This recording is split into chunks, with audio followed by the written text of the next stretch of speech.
so glad we're not live right now. I kind of like it. Like, it, oh, it shows your desktop right now, dude. There it is. Hide the porn. Hide the prompt. Oh my Okay, it's definitely going. I heard an echo of Turnit's voice. So this is going to require some editing. I feel like this is too messed up to look at. So I'm going to go to the prompt. Yep, we're up. Caught that, huh? Oh shit! All right, hold on. Well, it's what makes the world innovate the internet. Honestly, it drives innovation. Let me just look at VR. Okay. All right, guys, we finally did it. You know, we thought that by episode 6 we'd have the kinks worked out. Boy, were we wrong. All right. Could not have been more wrong. Gentlemen, it's been a while. I think we have a lot to talk about today, not least of which is this beautiful hostage that we have here, this case of Immaculate 2022 UFC. And we're going to be talking a little bit about 284. We're going to focus a lot on 285, but I think there's a few fight nights that we also want to touch on.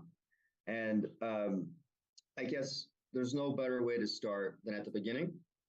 And the first one that we want to go back to is Fight Night Lewis versus Spivak. Specifically, I think we can talk about the main event here. That's kind of the elephant in the room, or the black beast in the room.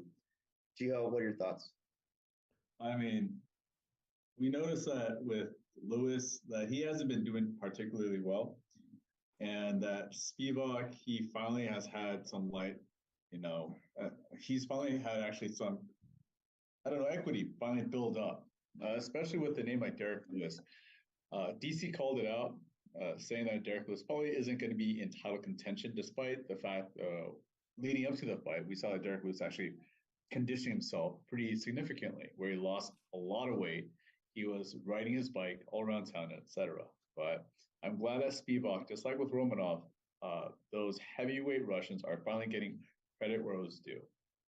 Yeah, we kind of called it, but I don't think any of us, and correct me if I'm wrong, I don't think any of us thought that he would be dominated so spectacularly. I thought he would put up a little bit more of a fight because it was obvious that he was trying to put a lot of work in during the training camp.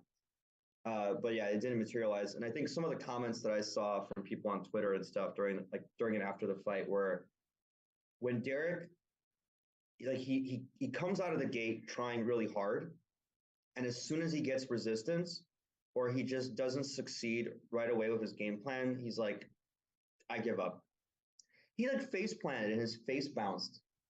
I mean, I'm sorry, but come on. Spoiler alert for me.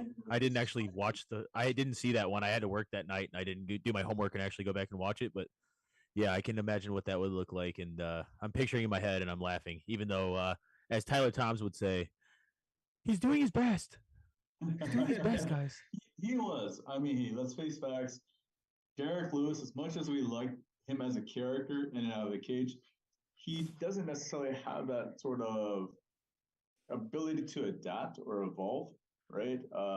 Case in point, I mean, Spivak, he necessarily isn't the most well-rounded, but he was able to deploy a game that was effective, which Derek didn't have any answers for. Yeah, it's unfortunate because we love Derek Lewis as a person, but when he's met with any amount of adversity, I feel like he falls apart. And it's a shame because I love the guy. I mean, he's hilarious. And, he's got heavy hands. Obviously, we've seen that in the past. He's knocked a lot of people out, but met with any resistance or any adversity, he just doesn't do well under pressure. So we also heard that Dana wants to keep him on. He has a contract that's longer. I think where Derek Lewis needs to stay for the rest of his career is below the top 10. Just it's for his own good. And honestly, he's a good test for a lot of the up-and-comers that are unranked. But just think about who the fighters are at heavyweight that are at the top. You've got Aspinall, who's going to take him to the ground. You have Blades, who will take him to the ground. You have Gon, who will do whatever he wants and has done that. I mean, it's time. Yeah, it's in a weird scenario where you see more of Derek Lewis's fights, if they are going to be wins, to be within the first round against people with just firepower. Yeah, right? yeah. And even then, that's a gamble. We noticed that with Tai Tuivasa versus Derek Lewis and whoever else, unless you want to have a weird standoff between him and Francis Ngannou part 2. Yeah. We don't want to pay for ever again. Yeah. Okay. Yeah. So, I mean, we still love the guy, but clearly he's on the decline. Probably would retire if he didn't have a contract already in place. So he'll probably get a few more paychecks. Okay, moving on to the next one. UFC 284. Wow. Yeah. In a word, wow. I mean, let's just start at the big one, right? Volk Islam. Roll, what are your thoughts? Oh, man. Where do I start? Yeah. Actually, I think I'm getting some feedback from you guys. Are you? Never mind. I think it's. If we are, we're going to pause, or not pause, but we'll mute ourselves for right now. Yeah. So my thoughts on Volk versus Islam. I had to rewatch it. Of course, I worked that night, just like the Derek Lewis fight, but it was incredible. Volk did exactly what I thought he was going to do. He picked him apart on the feet. I was seriously impressed by his takedown defense, which I thought that wouldn't be an issue for him, given his low center of gravity and his ability to adapt to game plans. And no disrespect to Volk, but he was able to stuff almost everything, and his ability to scramble was incredible, in my opinion. I thought it was awesome.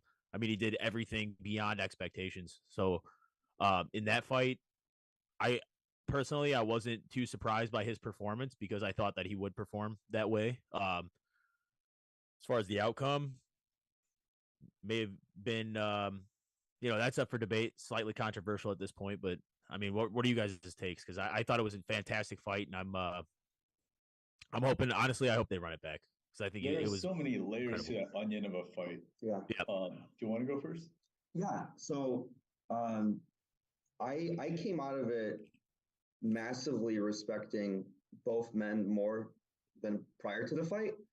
And like you guys know, I've been a fan of Volk's for a long time, even before like the second Max fight. And I've always liked him a lot. I think he's great. And I didn't think that he would be as successful as he was with his takedown defense, to be honest. Like, I thought he'd be good at it. It would be good, but I didn't think it would be that good.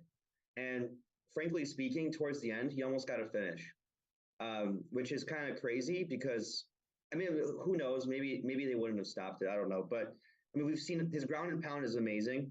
And just seeing him in that dominant position and Islam compromised like that was – so that to me solidified, first off, that, in my opinion, Volkanovski is the greatest of all time at featherweight. We were talking a little bit about this earlier.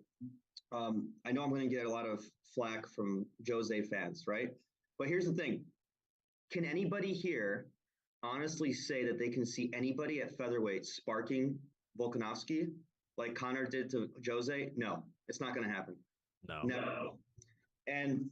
And for him to take on Islam, who, in my opinion, is going to reign for a very long time, to take him on and go to decision.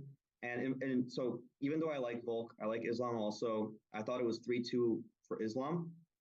It was very close. It's like one of those things where it's like, he won because he knew that he knew what he needed to do to win. Islam did, points wise. But I think Volk's stock rised incredibly with that fight. I think they do run it back. I think both gentlemen are going to defend their titles in their weight classes. So Islam's going to fight someone. Volk's going to fight Yair. I think Volk takes it, and there's going to be a rematch again. So I wouldn't be surprised if we see that within a year, depending on how much damage both guys take in the next one. And then what was surprising to me, so as a result of this, I see a lot of people jumping on the Volk bandwagon now. So he's finally getting the respect that he's due. So I was happy to see that. I was happy to see how much the fans loved him at home. Right. Because I've heard a lot of people, even in Australia, haven't necessarily heard of him, which was kind of sad. which I just don't follow the UFC as much, but I think that's changing, so that's good. And then on the Islam side, what has been surprising, and myself and Little Turnit have talked about this quite a bit, is that there's really there's really not a lot of movement in the Islam market. The prices have not skyrocketed for his cards, which is not surprising. It was a close fight, but how cheap some of his Immaculate first on-card autos are going for relative to what I think they probably should be worth or will be worth is a shocker to me. And what I mean by that is like he doesn't have many autos and they're going for less than, 1,000, 2,000 or something like that. These are his first on-card autos. He is going to be one of the top lightweights for a very long time. I don't think he's going to defend. I don't know who takes it from him, if anyone. Unless his mother reels him back in. Yeah. So, I mean, that's my reaction to this is like in relation to the market as well. I think Volk's stock rose a little bit, but still not tremendously. But it's certainly higher than it was before. I think he gained a lot of fans. Again, he's the GOAT in featherweight. That was a little long-winded. What do you guys think? Let's see. So I'm going to try to keep it concise, but I have a thing to just rattle on once I have some liquid courage running through my veins. So one is this fight kind of reminded me of Dan Henderson versus Shogun Ua, in the sense where we saw two elite competitors during their time. Sure, they weren't back in pride, but it was a lot of fireworks, right? Whether it was on the ground, whether it was standing up, there was a lot of shit that was happening. But then what I want to actually commend is Vola and I were calling it out the butterfly guard. Alexander Volkanovski deployed using levers, using frames effectively. And that was amazing to have seen, period. But you know what was actually exposed along with that was the very fact that when Alex was taken down by Islam, not in just one instance, but a few, where he's known for a single leg takedown, he didn't transition into his double. In other words, his chain wrestling wasn't up to snuff. It was kind of like, I don't know what happened right there. Something that Khabib actually specialized in. But also to that extent, Islam actually surprised Volkanovski with his striking. So that was actually a nice even trade-off, if you will. And I love to see them run it back. Where you mentioned, we had to see them fight, defend their own titles. For example, Volkanovski now who needs to defend it against the interim champ, Yair Rodriguez, right? That's going to be fantastic. Yeah, that's going to be awesome. So, and Yair looks great. I loved it. Oh, did he? To comment on the pound for pound argument, I think that definitely solidified Volk's pound for pound status, in my opinion. Yeah. His pound for pound status, his featherweight status, and possibly best at lightweight, because if no one can hang with Islam at that point and Volk was that close to sliding by with a win, I think that he could be the best in the lightweight division. As far as who can beat Islam in the lightweight division, we'll see who comes out the victor in Beneil versus Charles, because that's going to be an interesting one. Beneil would be interesting, actually. Beneil versus Islam would be interesting. Beneil deserves that damn title shot. He does. It's way overdue. Yeah. He doesn't promote himself. You never hear from him. But at the end of the day, when you've won that many fights in a row and you've beaten, like, Gamrot is no slouch. I mean, just give him the fight. And maybe he has to, like, he's fighting, he's going to fight Charles next, probably. Right. I mean, that to me is a guaranteed title shot after that. Even when you had Rafael Fiziev tweeting out, hey, I want to see Beneil Dariush actually fight for the title. Yeah. People are backing him up. Umar said that. Umar Nurmagomedov said that. Was it? Umar Nurmagomedov said that he wanted to see Beneil. He said that too? Yeah, Umar said that also. I'm surprised, like, that's happening. And then people are like, but here's, I think the reason why the UFC is passing that up. Beneil is 36. Yep. Right? Do we want to have a champ that's only going to have the title for 2 years and then let it go? Irrelevant. Don't ask me. Do not ask me, but I'm biased on Benny. I'm a big Benny guy. It's business. It is a business. That's why okay, I'm not going to get into that long-winded road. Kelly Vieta, she won a fight against Holly Holm, which didn't make sense to me. Right. She also beat up Misha Tate, which actually was more, okay, I understand that. And the UFC needs a business. They need to find young, attractive, not Talented obviously prospects. Yeah. sexual. But what I'm trying to say is like you're trying to find a lucrative cash cow. That's why you have Raul. That's why you have Nickel. And they're going Yeah. to be fighting for this card. Yeah, I think what Volk versus Islam boiled down to was you have to, and this goes over and over and over with all of these fights, you have to beat the champ to be the champ. And I think it was so close, but at the same time, he didn't do enough. He had to finish him. He had to win by a landslide or at least win 3 rounds to 2. I think that, I'm not going to take anything away from Islam because I think Islam shows in this fight that he is the real deal. I mean, he is absolutely the real deal. And no matter what your argument is, whether he used IV therapy, which is also slightly controversial at this point, but I mean, he showed in his ability to control Volk in certain scenarios that he is 100% the real deal at lightweight. So I'm interested to see what happens in the lightweight division, and I'm also interested to see what happens with Volkanovski, like you said, with the Yair. I think it's going to be awesome. So I don't know if you guys have anything else to say. This is perfect segue into the Yair Rodriguez and I think Yair Rodriguez and Josh Emmett. I had one more comment I wanted to make, which was there was some talk even amongst Islam and Khabib about what difference Khabib's coaching would have played. And I do think it would have made an impact actually, because there's a lot of control time. And I think in those moments, Khabib has a lot of good input. Yeah. So I just think it probably would have made a difference. Would it have been enough to really like sway the fight one way or the other? I don't know. But like, you never know, right? Like confidence, whatever. I think he'll be there the second time around. So. Yeah. Yeah, it may have had, I mean, Jiho commented on it too. I mean, Khabib did specialize in those positions where he faced the adversity that he was given and he was able to he was able to come up with solutions. And I think if he's been able to convey that to Islam, who he's been training with for whoever knows how long, I have no idea. But I know they've been family friends for years and years. So Islam trained under Khabib's dad. So, that just kind of shows that they've been together since the beginning, really. And, being able to convey those points and being able to direct him in the direction that he needed to go against Volk, it could have possibly put him over the edge to have a dominant victory. We never know. But, it could have definitely had something to do with Khabib not, being actively into coaching at this point, but we'll see. They run it back. Maybe Khabib will learn from that. Coach Islam a little bit more in this this next fight. So Yair versus Josh. What are your thoughts, Roll? That one I watched after the fact. I don't remember a lot of the details, so I can't comment on it too much. But unfortunately, I haven't been doing my homework, guys. I've been working too much. No, don't sweat it, man. But that's what I'm actually laughing at. It's not at you. I'm talking about the actual fight. Yair just killed it. He looked dominant as hell, man. Yeah, I did watch it after the fact, and from what I remember, he looked great. So I think that Yair stands a chance against anybody at featherweight.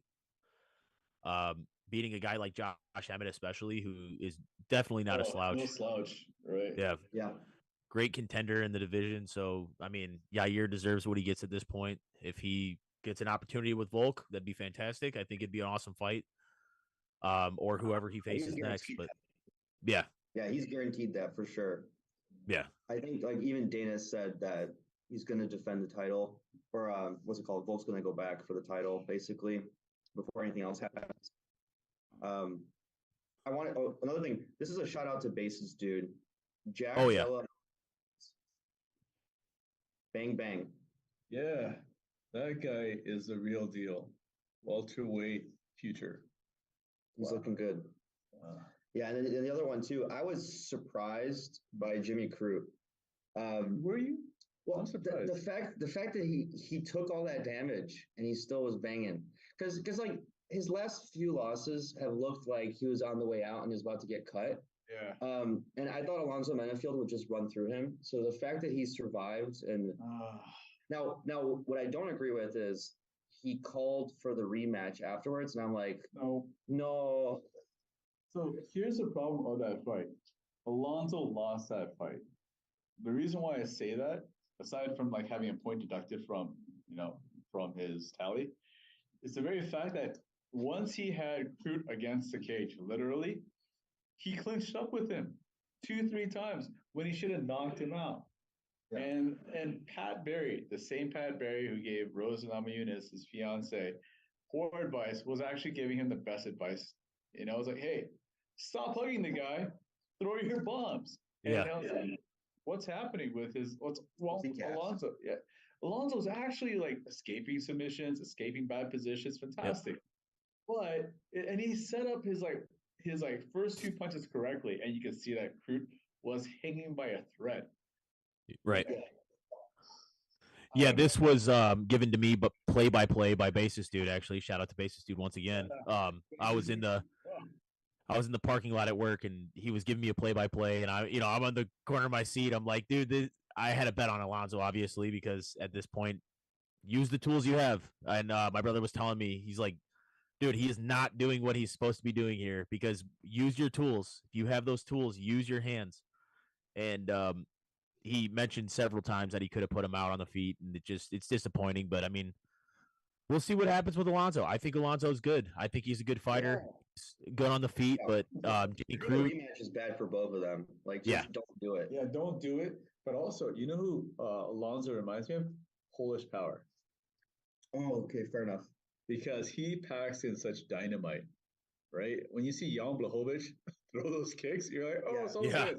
He's in my opinion, he's the best kickboxer at light heavyweight. Period. Ooh, better than Alex Pereira? Oh, well, okay. He's not technically light heavyweight yet, though, right? No, I mean, he is. I mean, look at him, right? No, I know. He could easily do it. Yeah. He could easily do it. But I'm just saying, like, he destroys people's legs. It's crazy. Yeah. Now his ground game, that's something else. It's not the best. Lackluster. Yeah, I think if Jan had a better background in grappling, I think he would have already been champ years ago. Yeah. I mean, he's fantastic. He's a great fighter on the feet. Can't take anything away from him there. I mean, his kicks, like you guys were mentioning, are fantastic. I mean, the guy, he's the only person that can really put somebody on their ass by using leg kicks. I mean, it's and I'm happy he's he great. wasn't stunned by Dagestani. Like, that is a proud thing. That is a proud thing. Very, Another thing, if you guys don't mind switching gears a little bit, is that all right? Yeah. Andrade versus Blanchfield. I only really want to comment on. I only want to comment on the main fight. I thought Blanchfield. This was going to be a test for Blanchfield. Holy crap, dude! She's good. I ate my words. Okay, but we have to take into consideration Andrade. She fought in 3 weight classes. She's actually finished other female athletes in 3 different weight classes. So all the more power to her. But she also got 10 days notice to fight Aaron. That's fair. Right. And very fair. I'm not saying that Erin Blanchfield is yet to be a monster. I mean, she is getting to be one. I mean, obviously Andrade is top 3. But I don't think Andrade had the proper training. She even mentioned about wardrobe malfunction that we also saw one time ago. Go into detail, Jiho. What was that about? I don't know. Something called slip. Something that runs a slip. I don't know. Celebrity nip slip. No. Anyway. And so what we got to see was Blanchfield's tight guard, right? She has more when she does fight. It's not loose with boxing. She doesn't move back and forth, nor does she, right? Nor should she, because boxing is not her bread and butter, right? It's not her rice and beans. What I'm trying to get to is that her striking is kind of like Islam. They're both shoulders high, and they move like they're robots, rock'em sock'em robots.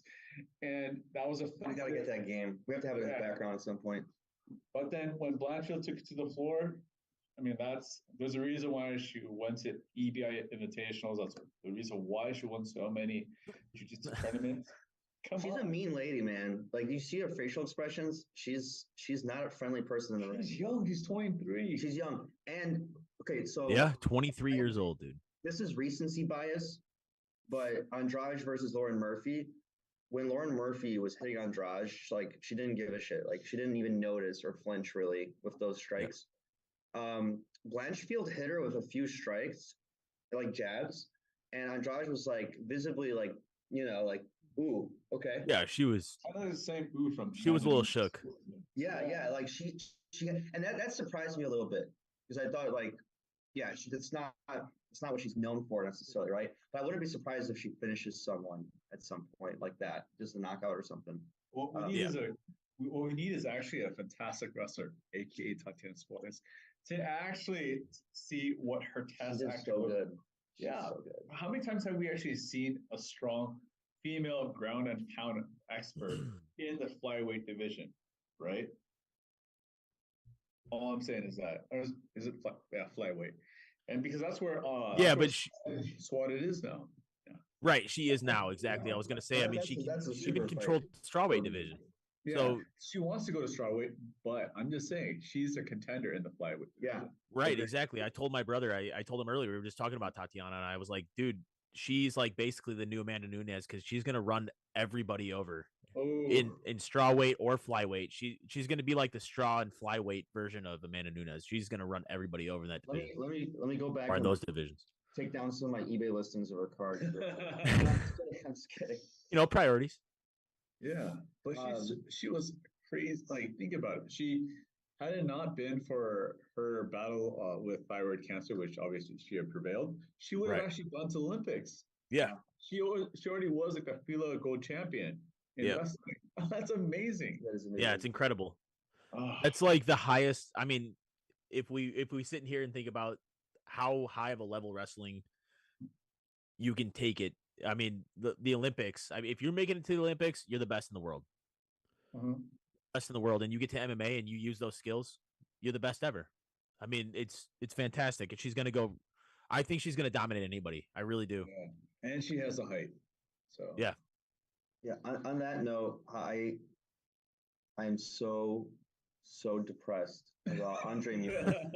Why do you have to bring it up? I thought we had a podcast like 285. And to add insult to injury, so he just gets done commenting on how he loses a bet on Andre Muniz, and then immediately after he gets the coldest case of all time on whatnot. And I'm like, that's what happens though when you cry. Like brother, just like you take your L's like a champ, or the universe reminds you of why you need to do that. Sorry, basis. You're exactly right. No, I lost a big bet on that, and like I mean, I thought he was going to be a really strong contender in middleweight, and he got subbed, and I thought that was his game. But you called it. I mean, obviously, in hindsight, it's 2020. But you said right before we had this going live that Muniz looked like he was like a deer staring at headlights, right? Yeah, he did. Yep. Yeah. So I mean, it sounded to me, or not sounded, but it looked like, from what I observed, that he didn't take it seriously. He thought it was like, I'm going to take out a can. He didn't come prepared. Yeah. And the UFC wakes you up real quick when you don't come prepared. And Muniz, being a jiu-jitsu specialist, lost. Right. Yeah, that's the thing. He got subbed. And like, dude, but it's Brendan Allen. All respect to Brendan. All right. I was sad. But yeah, no, I completely understand why you would be upset about that. I mean, I get more upset over $5 losses. Believe me, I'm crazy about that. I hate losing bets. But can you guys hear me? Are you guys muted? Yeah, no, we heard you. We were talking about the whiskey behind us. Yeah. Okay. Or behind the computer. So no, but I said this in Brett's chat. I don't know if you were. I think you were there, Turnit. And I told him, I said, I have a weird feeling about Brendan Allen tonight. I said, I have a weird feeling about him. I never count him out in any fight. The guy's an absolute killer. I mean, he loses fights because he opens himself up to being able to lose. I mean, he puts himself out there and he does what he has to. He's not that kind of guy that goes in with a game plan. He just has so many tools. Exactly. The guy's a Swiss Army knife, dude. And I just said I had a weird feeling about Brendan Allen. I said it in Brett Rips. I was in the chat as you were talking about that case, and I said, man, I think Brendan Allen is going to take this. I said second round submission, and he ended up ending him in the third. But dude, Brendan Allen has some of the best jiu-jitsu in that division. I mean, he has some of the best jiu-jitsu, and people overlook him because they're like, oh, Muniz is more experienced. He's a Brazilian guy, has more experience in jiu-jitsu. But dude, Brendan Allen is an absolute killer. What's that? You won't hear me say that anymore.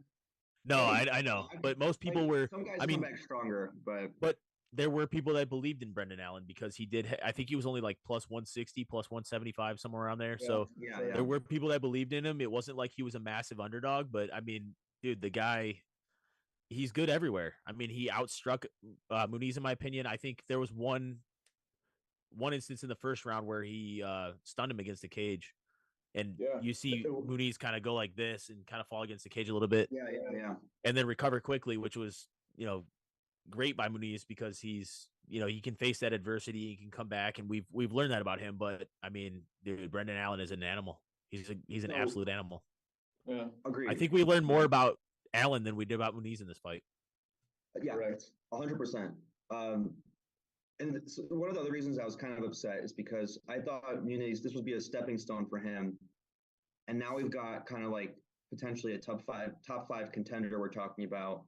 And he's got submission game going. And that throws a little bit of a X factor into a division where you've got a lot of guys that are not super, like you've got Vettori, right? Paulo Costa, you've got Izzy, obviously, Pereira. Hamzat's probably going there. So it would just kind of mix things up a little bit. Like, I guess the question I'm trying to ask here, just discounting Muniz, I think he'll come back maybe, stronger. I hope he learns from this. But Brendan Allen, like, is he going to be a contender? I just don't see it, right? I don't know. It kind of makes you wonder. I mean, Tyler brought up the point that he has a chin. We see that, and that is valid. Muniz did rock him a few times, and we saw him recover justifiably pretty quick. Now, what we do see with Brendan Allen, though, is that he came in not risking it for the biscuit all the time. So what I mean by that is he wasn't opening himself like Roland mentioned, and he wasn't leaving himself in jeopardy. And yet that's how Andre Muniz was. Like, he didn't know what to do. He was trying to do all tactics. Like, this is supposed to work. You saw actually different tactics that Muniz was actually trying to deploy. Whether it was actually going through with punches or actually trying to set takedowns or trying to like set up different angles with his punches and strikes. But none of that went through. We also have to take into consideration that Muniz is actually a Thai boxing champion. So it was kind of surprising that he could adapt. I was screaming. He got beat everywhere, man. It was crazy. For the amount of crying and complaining I did on that screen roll, what you couldn't see was what I was saying, and like it was 10 times worse for Little Turnit. Like the amount of like bitching that I was doing. Okay. Dude, I don't blame you at all. I mean, that's just the natural reaction to that type of thing. So I don't blame you at all for it. I'm not usually very confident, like so confident about fights as I was that one. And it's like a reality check. It's like, oh, you think you can beat Vegas? It's like, F you. So Tyler brings up us a question. Hey, what if he actually went to Thailand to get some training? That would be interesting because he right now, Muniz is 33, 34, not the youngest athlete within the middleweight division. So how much can he actually take in and have his style adapt to the situation?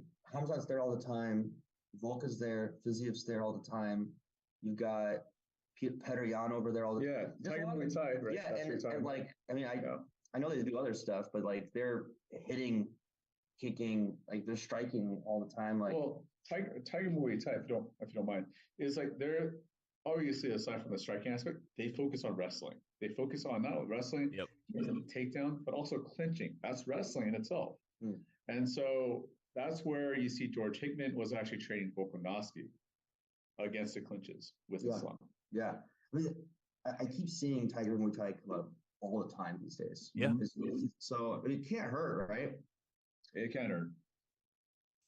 So, yeah, actually, Basis brought up a good point. He said Loma Lukbunmi is there literally 24/7, and we've seen how that's going. I like her a lot, by the way.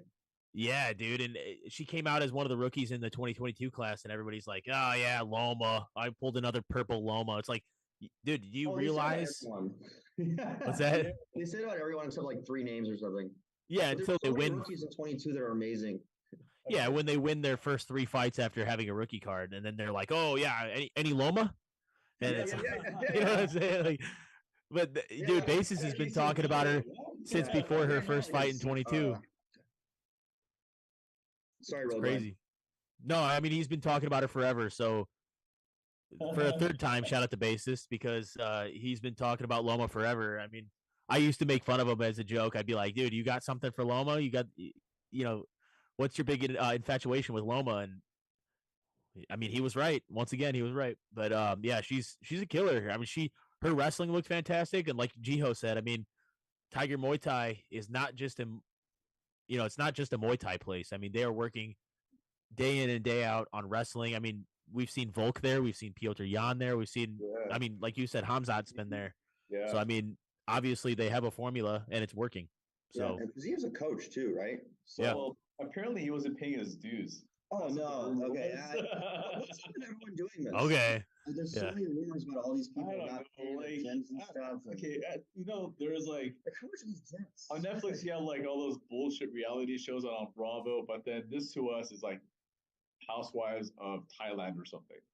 Thankfully, it's not Lady Boys of Thailand, but I'm just saying like Housewives of Thailand with all this drama that's syndicated. And it's just like, and we perpetuate. They're like, "Hey, is that what's happening?" Like, "Oh, I heard that." True. Like, yeah, it starts showing up on Instagram. Right? Like the easy eBay sales plummet and rise. You're like, "What?" Yeah, it's weird. It's weird. But yeah, I don't know. I guess that Andre Muniz is a hold for me. I'm not counting him out. To be frank, his cards weren't that much anyway. So he was going super cheap. Yeah, I picked up a bunch right before the fight. He was going cheap. Yeah, and I'm assuming now they'll be even more cheap, but people probably weren't paying attention to begin with. So, and I was sad to see the main event get canceled too, because I was pretty excited for that one. Yeah, I know you were disappointed about that, and I was also. But I mean, Ryan's coming all the way. Yeah, it is what it is. We gave Ryan some high fives, little Turnit and I, when he came out for Blachowicz versus Rakic. Before security saw us doing it, they're like, "Hey, get out of there!" Like they kind of just forgot about us for a second. I think they were complacent, so we stuck down there. Reach out with your massive reach. Okay, cool. Let's flip over to, I guess. Well, actually, you know what? Sorry, going back a little bit because we're on the Muniz versus Allen card. I know you didn't see it when it happened, but Jordan Levitt looked good. Oh yeah, he did.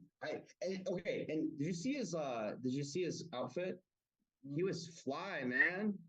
I don't know. He's got a personality. And then he did like a little ballerina move with his team, and his team picked him up, kind of like a figure skater. Oh my god.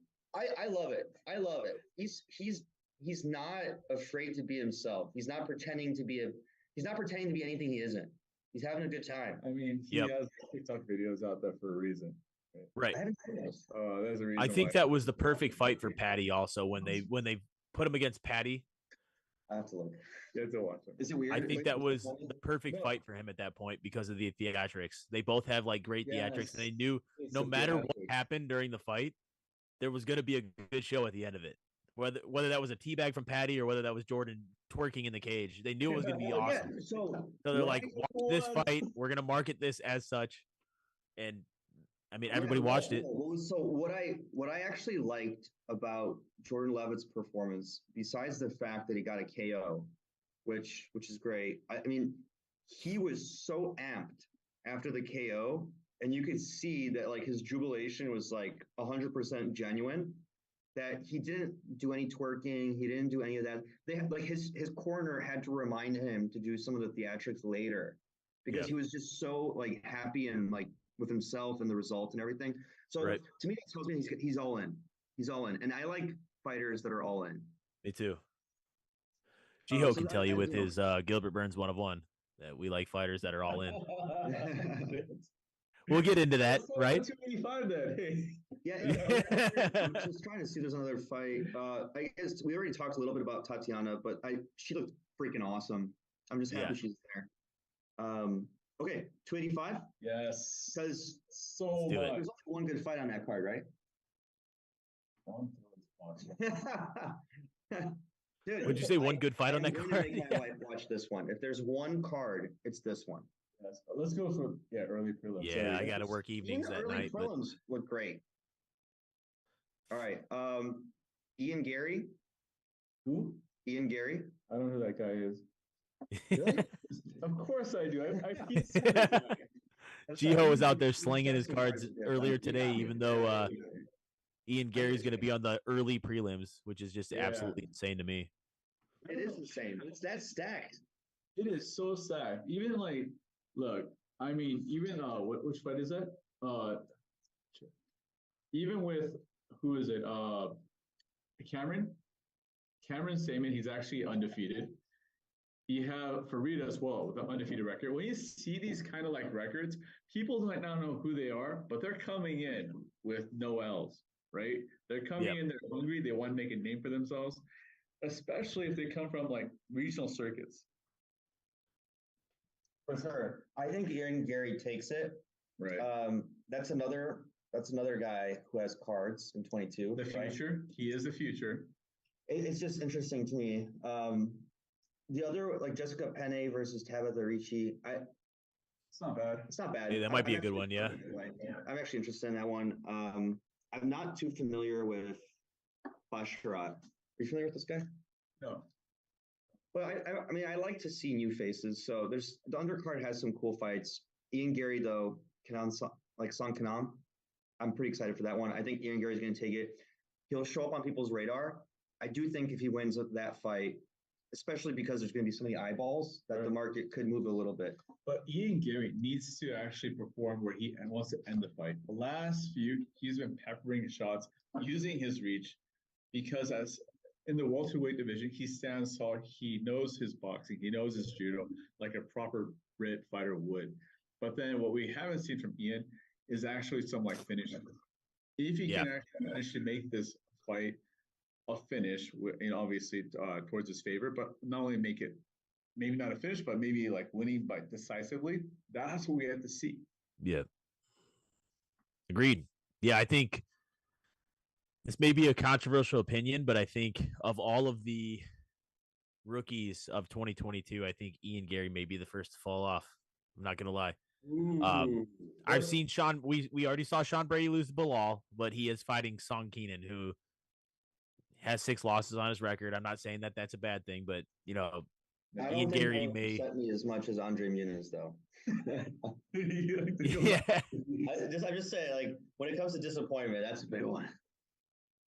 Yeah, in this fight, I could see it going either way. That's what I'm trying to say. Look, Paul Craig is going to suffer the same syndrome as Rodolfo Vieira. Yep. Great jiu-jitsu, poor hands, but they have power. Yeah. I think Rodolfo, it's different issues. I mean, it's the same issue, but it's like slightly different factors. Like I would say the issue is that they're both fantastic at jiu-jitsu, or the benefit is that they're good at jiu-jitsu, right? Right.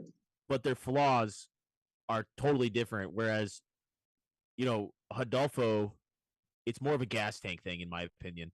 I think his hands would speak for themselves if he ended it in the first round.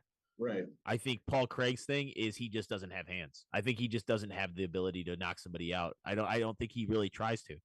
I think he knows that his strength is in his grappling. Well, he was actually. This is my opinion, but no, I agree with you there. I think with this fight against Volkan Ozdemir, right? If I'm not mistaken, right? With Craig. What's it? Yes. Yeah. That was surprising. That was surprising. Was it Nikita Krylov? I forget which it was. Is it Krylov or is it Ozdemir? Let me check. Who? What are you talking about? I didn't. It cut off when you said that. Sorry. Was it Paul Craig versus Nikita Krylov, or was it Volkan Ozdemir? That was Volkan Ozdemir. Thank you. It was Volkan. It was pretty sure, right, Matt? Basis dude, can you confirm that it was Ozdemir? I'm like 99% sure it was Ozdemir. Hey, when's Basis dude gonna be on here? Yeah, we gotta see Basis dude sometime. Yeah, dude, he'll make a guest appearance any of these times. I'm telling you, he will be on here. Yeah. He would love to. I'm sure he would. Volkan Ozdemir, yeah. So what we saw was like Volkan Ozdemir is like, no, we're not gonna play your game. I'm gonna keep on framing away. I don't care if you pull guard, I'll frame away. But then when I think not late, but maybe midway through the second round, Craig says, okay, let's trade hands. Craig can actually stand up. Yeah. Fair. What the hell? Yeah, Johnny Walker fight though. I mean, he had one of Johnny Walker's legs and he got the best IQ. Not the best IQ either. Yeah. I was like, you grabbed the leg, and I was like, oh, please let go of the leg. Yeah, but I was more surprised by Johnny Walker's knockout power with one leg hopping around. Like, it was pretty cool. Johnny Walker will do. Yeah, he'll surprise you almost anywhere, which is just crazy. Johnny Walker is probably one of the more underrated light heavyweights, I would say, just because of his new coaching and his new ability. Like Yeah. Something snapped, dude. Something happened where he flipped the switch and he's like, you know what? I'm not going to take as many chances, but I'm just going to continue to knock people out and continue to have great grappling. And something happened to him, dude. Yeah. He must have said, like gone to a what? like I'm gonna keep sports doing the worm. psychologist or something that Right. just changed his mind on what he was going to do. And he's turned his career around for sure. I mean, Johnny Yeah, Walker's I a agree. sought after light heavyweight at this point, in my opinion. And roll. There's one of them in here. Well, Johnny Walker. There's only one way to find out, right? What's that? There's only one way to find out. There's only one way to find. Put it on the list. We're doing it's going to be a bounty. We have a bounty for Johnny Walker in there. What's the bounty? A shot Your of whiskey. payment back? A shot of whiskey.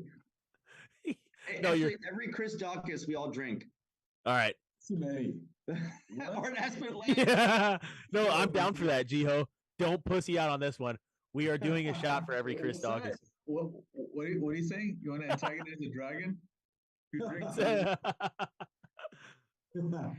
He turned a corner like Charles Oliveira. Dude, it was the same thing. He just turned he found that part of his career where he's like, okay, I'm better than this.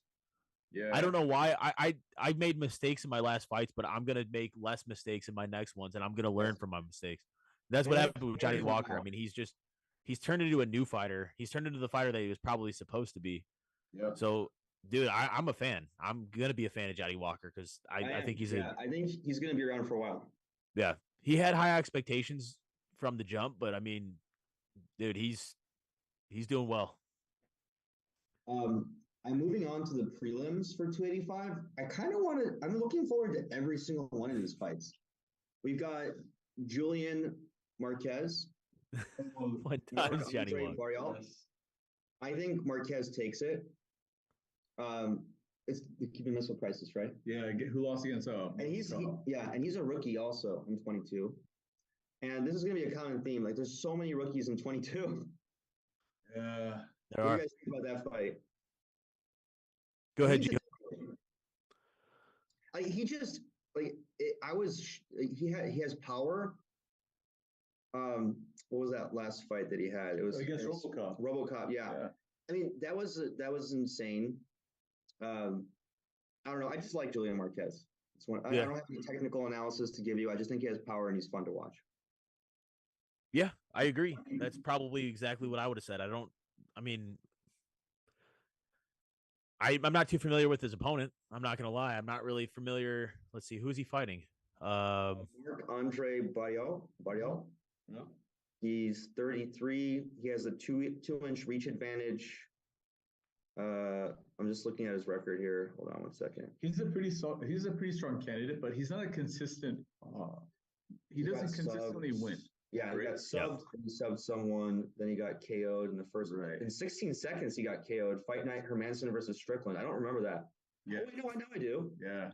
Okay. So I'm just going to put it this way. I have no history of his opponent, but at the same time, if you're fighting a guy with the nickname Cuban Missile Crisis and you get knocked out in 16 seconds, I can only make the assumption that you're probably going to lose this fight.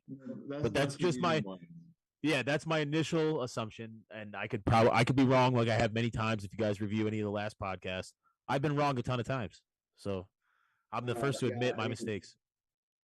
Not to go back again, but I've been wrong very, very recently. I've been wrong once. Yeah, it happens. It happens. And it happens. It's also why I like the UFC, because there's weird shit that happens. Pereira takes out Izzy. Usman Edwards. Like I love it. I love it. It wouldn't be called a fight. It'd be called a slaughter if we knew the outcome, right? Yeah. It wouldn't be called a fight. So that's why we watch this, because it's exciting. Yeah. The element of surprise. Amanda Ibas. Viviane. I'm sorry. That's all good. Viviane Araujo. What do you think? Amanda Ribas. Amanda Ribas for the win. Yeah.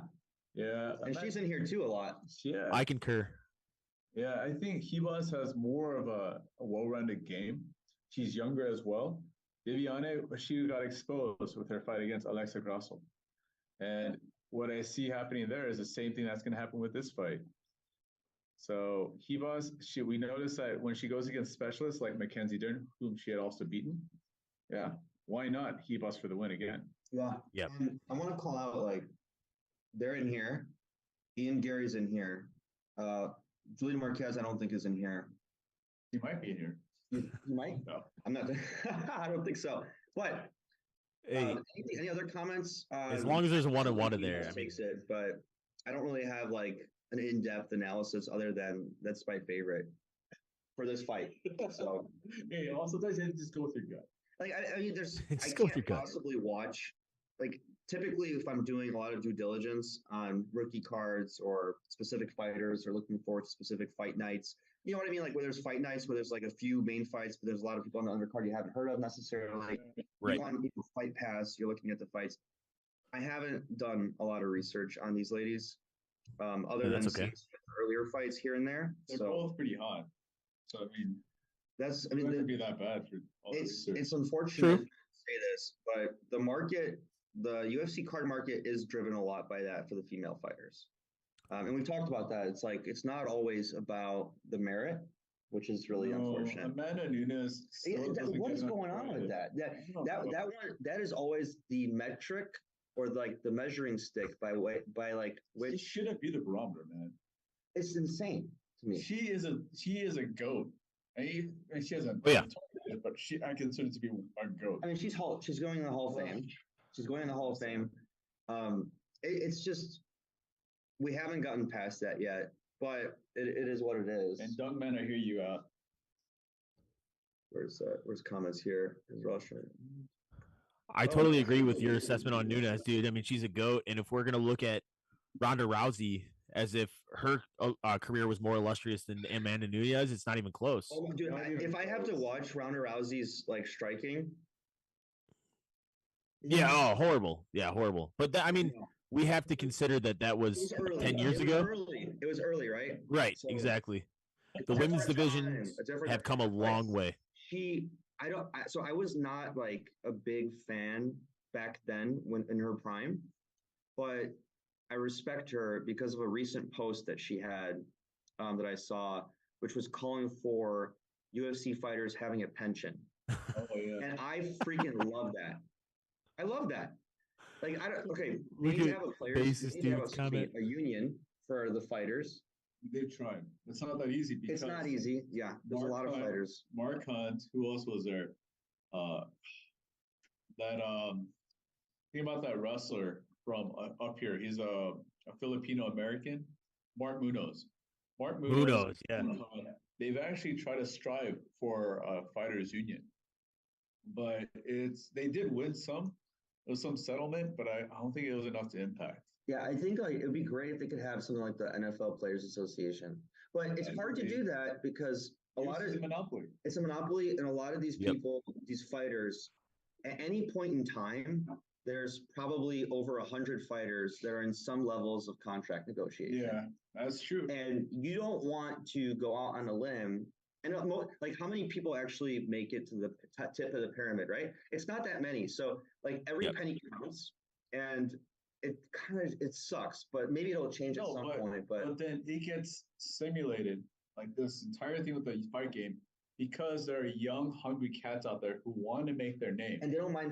They don't mind playing for free. No, right? And they might be injured. They may have other sort of obligations, but they're like, you know what? Screw it. I need to be part of the UFC. I want to gamble on this shit. Yeah. Oh. Yeah. I mean, I still think like it'll change over time if the UFC continues to get bigger, meaning it'll pump up. So like I was watching a video about this Little Turnit. I don't know, Little Turnit, if you want to post the video, I can't remember what the link was, but it was a guy that did an analysis of like the whole current situation in the UFC and about fighter pay and all this kind of stuff. But here's the thing. UFC grew up the second it signed the ESPN deal.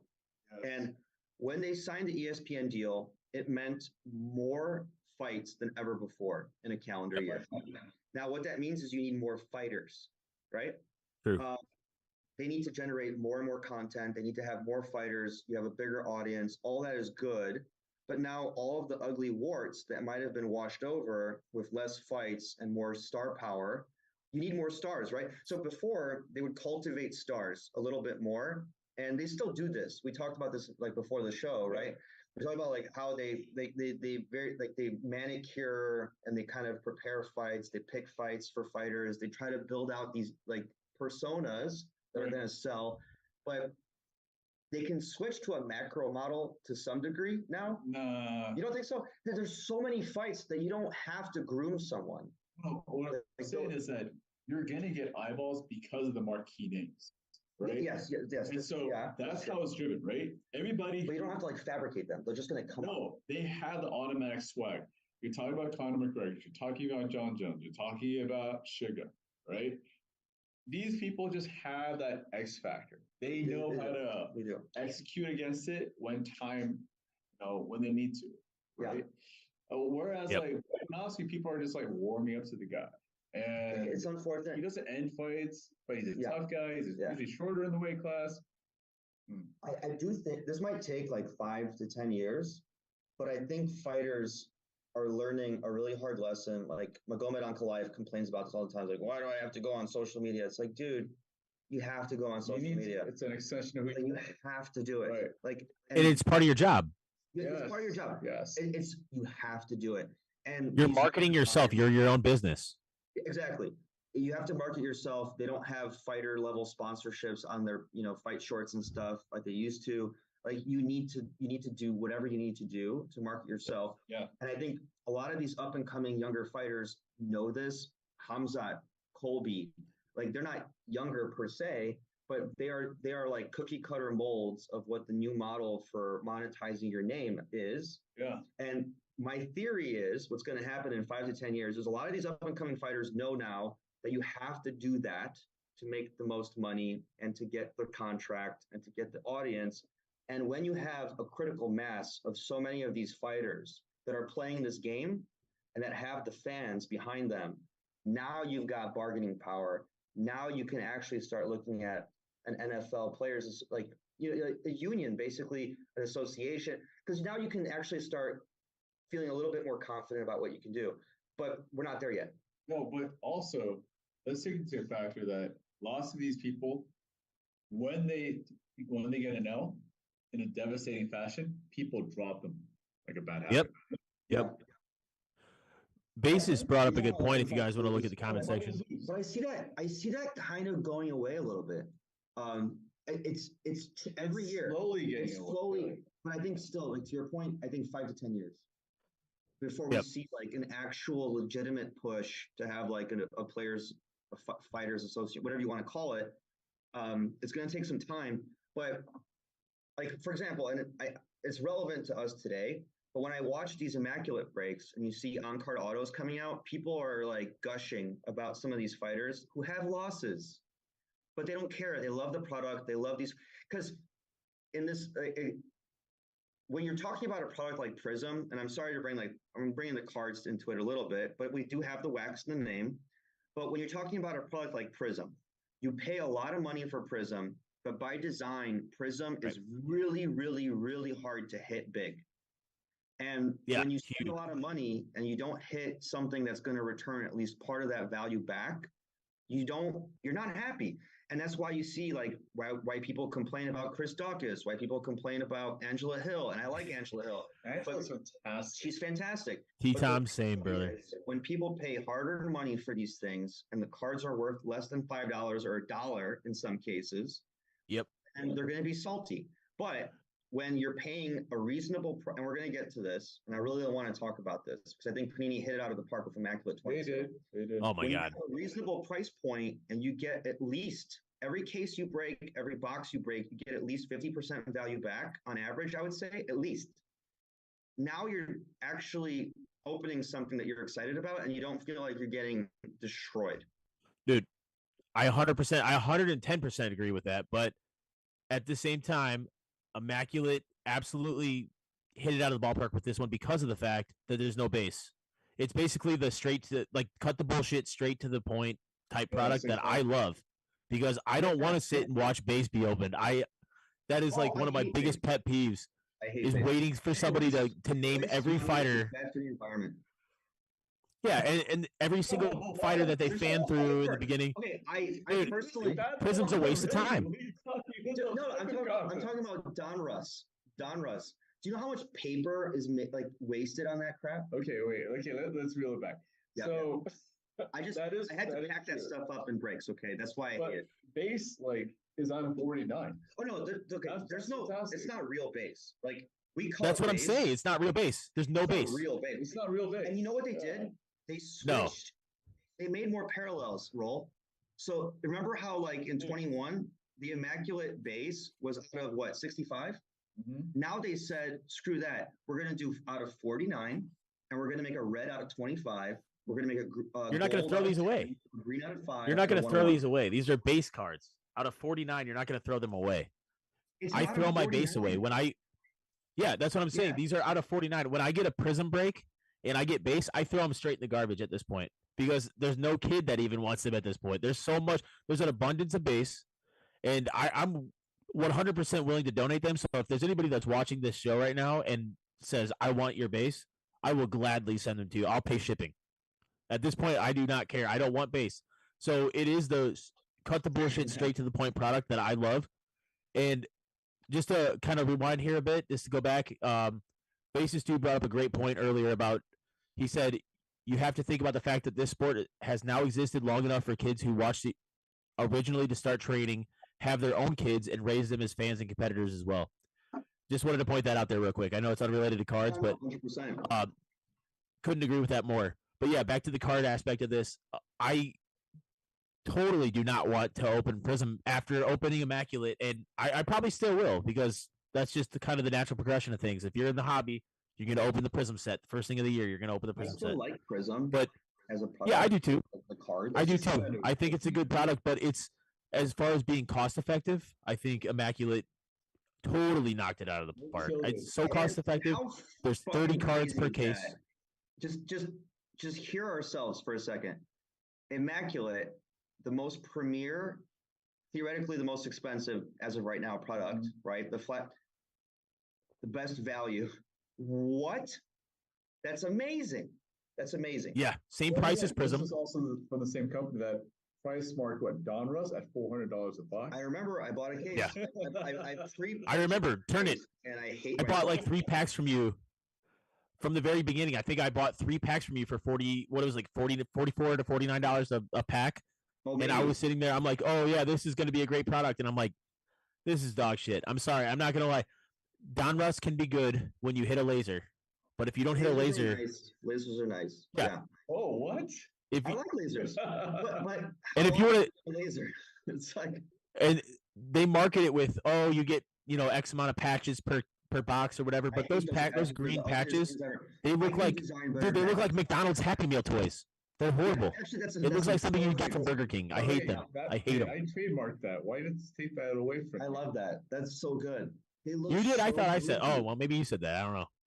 Like I almost you probably did. The patch out of that, and then like I probably grabbed that subliminally from Jiho. It's all right. Greatness. Happy Meal patches. That's hilarious. They do. They look like Happy Meal toys, dude. They're ridiculous looking. Tyler, it doesn't even look like an actual product. Tyler, I agree. Fucking horrible. We talked about this at least. Sorry for my language. Oh, sorry. It's all good. We talked about this at least on 1 or 2 episodes, where prior to Immaculate's release, where we said for Panini to get things back on track, they had to do something like for the community with Immaculate, and they did. And I don't think it'll ever be priced this low again, but I do think this was like, hey, we messed up. What? You're not like, this is not your lover, so you can talk a little louder. Oh, okay. Well, there's 2 main products that I really like. I'll spend money. I'm gonna smile. And you guys probably have noticed that with certain products, I will just not like Select. Everyone was all in on Select. Select was a decent product, but I wasn't all in on it. I just think for the value, it's okay. Whatever else, Immaculate and Museum, I will open consistently and religiously at this point. Like I will spend money on Museum and I will spend money on Immaculate because they're both no bullshit type cards. I mean, you open them and you know exactly what you're gonna get, and that's what I love about the cases. And I'll spend money on them. I love it. I'll dump money in those products, and I think a lot of people feel the same about it. Like they'll drop Prism price next to match the secondary market. I'd guarantee it. They'll probably start Prism boxes at $250. That would that would be a good thing to do. That would be a good thing to do, bassist. But how are they going to do that if they have Blanchfield in there, right? Presumably, yeah. They got Alex Pereira with the first ever that I've ever heard of, a rookie champion cards. Like the system, man.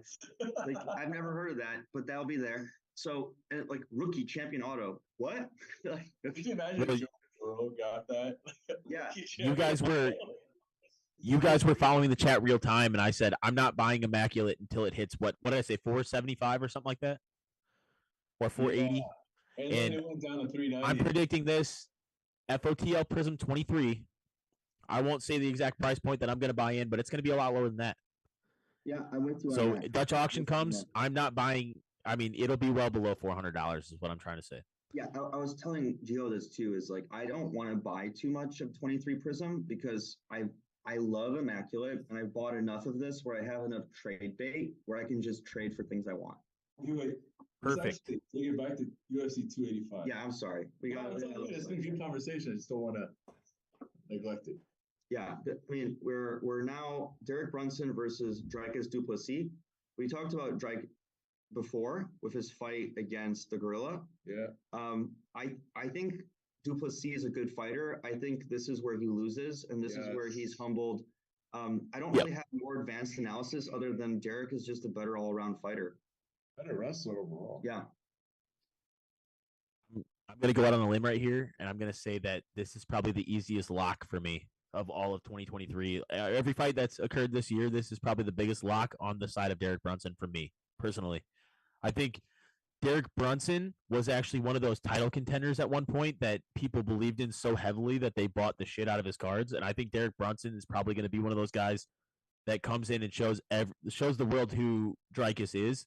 I think Dricus has a cardio, and no disrespect to him because he looks like a bodybuilder. I mean, the guy is a complete athlete in every way, but in the same, when we're talking about fight IQ and the ability to actually dominate an opponent, I think Derek Brunson is going to absolutely run over Dricus. And that's my opinion on it. Right. I think that Dricus has a cardio kickboxing style ability to stand up with people. I think he's stiff and it doesn't seem natural for him. So I think that Derek Brunson's going to, I personally think Derek Brunson is going to win this fight by a landslide. And that's just my opinion. No, I agree with you there. And Turnit, I think that with Dricus, but we shouldn't get confused with the way that he breathes. Maybe it has some sort of like the way he breathes, something is wrong with his nose, right? Sure.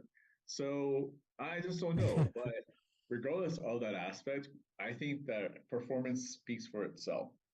And I've seen Brunson taking this guy down. He doesn't want to have another L on this record because he was that much closer to actually winning another like title contender fight. But I mean, I like du Plessis as a person, as a fighter, because he doesn't pretend to be what he's not. He's willing to go to wars. He puts the work in. I think what will probably end up happening is Derek's going to wrestle the shit out of him. And Derek's going to win. He's going to expose those gaps for sure. He's going to expose those gaps, but Dricus he's now up the food chain enough where he can afford and find ways to train to fill those gaps. Right. And agreed. It's like one of those things. It's like some fighters need a humbling experience to say, I need to change something. But that's not to say that we shouldn't ignore Derek Brunson's age. Derek is getting older. He's when you have his skill set, you can only last for so long. But then again, I will side with Brunson this time around. I just think okay, so I was a little bit on the fence when he fought what's his name? Hawaiian guy. Jiho, you'll know this. His name is escaping me right now. Yeah. What's that? Is it Tavares? Brad Tavares. Yeah, when he fought Brad Tavares, I was on the fence. I was like, okay, maybe he just met his match. Brad Tavares put in really good work against Dricus. I mean, he did very well, in my opinion. Yeah. But when he fought Till, and I think Till is on his way out at this point, and I'll go out there and say that I think Till is. He asked for it, right? Yeah. What's that? He asked for it. You said. Darren Till asked to be cut from the roster, right? Oh, right. Okay. So yeah, I think at this point his mind isn't there. But when he fought Till, and wasn't able to finish him, though he threw like 51 strikes or something like that in the first round to 0. It was like, okay, yeah, he crushed Till, but did he finish him? And that's the questions we have to ask, because Derek Brunson is going to be the guy that grinds out Dricus on the ground. And I think he's going to expose, like I said, expose those gaps. And I think he's going to really put him to the test when he takes him down. And he's probably going to ride him for 3 rounds, in my opinion. That's just my assessment on it. But I think you're right. We have yet to see a number of athletes coming from certain countries to actually develop their wrestling prowess. South Africa being one of them, China being another. They don't simply have strong wrestling camps. And so when you have Brunson, who specializes in that facet, it's his bread and butter, you know? Yeah. Why not? W. All right. If you guys don't mind, next one, Cody Garbrandt versus Trevin Jones. I got Cody in this one. For no other reason than Cody needs a win. Simple enough. That does it for me. He's a lovely person. All right.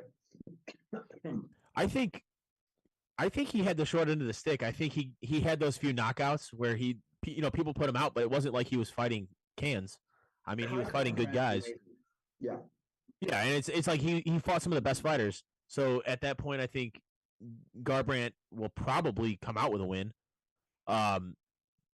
I mean, look how he performed fantastic against Dominic Cruz. He did really well against a lot of other fighters too. So I think that Garbrandt's probably going to come out on top. I mean, I can make that assessment with what limited knowledge I have on Trevin Jones. I've seen Trevin Jones fight a few times, but I know Cody Garbrandt is a fighter. I know who he is and how he fights, and I think that he's going to come out on top on this one. And on that, real quick, guys, I'm going to use the bathroom real quick, so go ahead, Jiho. Right on. So to carry on with what both of you guys said, I do see Cody prevailing against Trevin. The reason why is that Cody needs this one desperately, and he is a man to show up, especially when it comes to like title fights, big premier fights where everything is at stake. And right now, his reputation is at stake. Yeah. Right. And he's hanging out with the Dagestanis. And yes, that's the second point. He's been hanging out with Dagestanis. He's improving his wrestling base, but more than that, he's improving his discipline. When not to be throwing, when not to be getting caught up with brawls, not getting intercepted with right hooks to the face. No guard, basically. Exactly. But also, we also take into consideration Trevin Jones. 3-9 record. Those last 3 fights were losses by decision. And I've watched his few fights where sometimes I feel like he's sometimes too tough for his own good, right? Now, the way that Cody's probably going to win this, because Trevin has that chin, is through a unanimous decision. Do I see him stopping him? No. Trevin's more recent losses, if not all his losses, have been through unanimous, if not split decisions. I saw, yeah. So what I can get to from here is that Cody needs to deploy a game where he decisively wins by points, because he's not going to be able to win the fight by knocking him out. Agreed. And I want to put a little anecdotal story out there. When Little Turnit and I met Cody Garbrandt, we told him he's the most handsome guy on the roster. Oh my God. Where's my drink? He got a kick out of that. But then we met Stipe afterwards, and we said the same thing to Stipe. Because he's scary. I need more shots. This was in Columbus, by the way. And meeting these guys is so awesome. Like, they're all super cool. They are. Okay, cool. And that was just the prelims and the early prelims. Main card. Ooh, yes. Here we go. Bo Nickel, Jamie Pickett. I don't know much about Bo other than the hype. You don't know Bo? Just the hype. Bo knows. I defer to you guys. All right, Jiho, roll. Bo Nickel. All right, roll. Oh, you're on mute. I think you're on mute, roll. I said, Jiho, go ahead and take this one, because I took control of the conversation like 3 times before this in the last 3 conversations. So I want to hear your assessment on Bo. All right, let's go and take this down. Bo Nickel, this is his show, right? Just like Raul Rosas took over Curtis Actionman's spot in the next following UFC, right? What we need to see from Bo Nickel isn't just the game where he deploys his wrestling, but his striking, right? his striking has been to the point where it looks pretty damn good for what it is in the regional and the smaller circuits.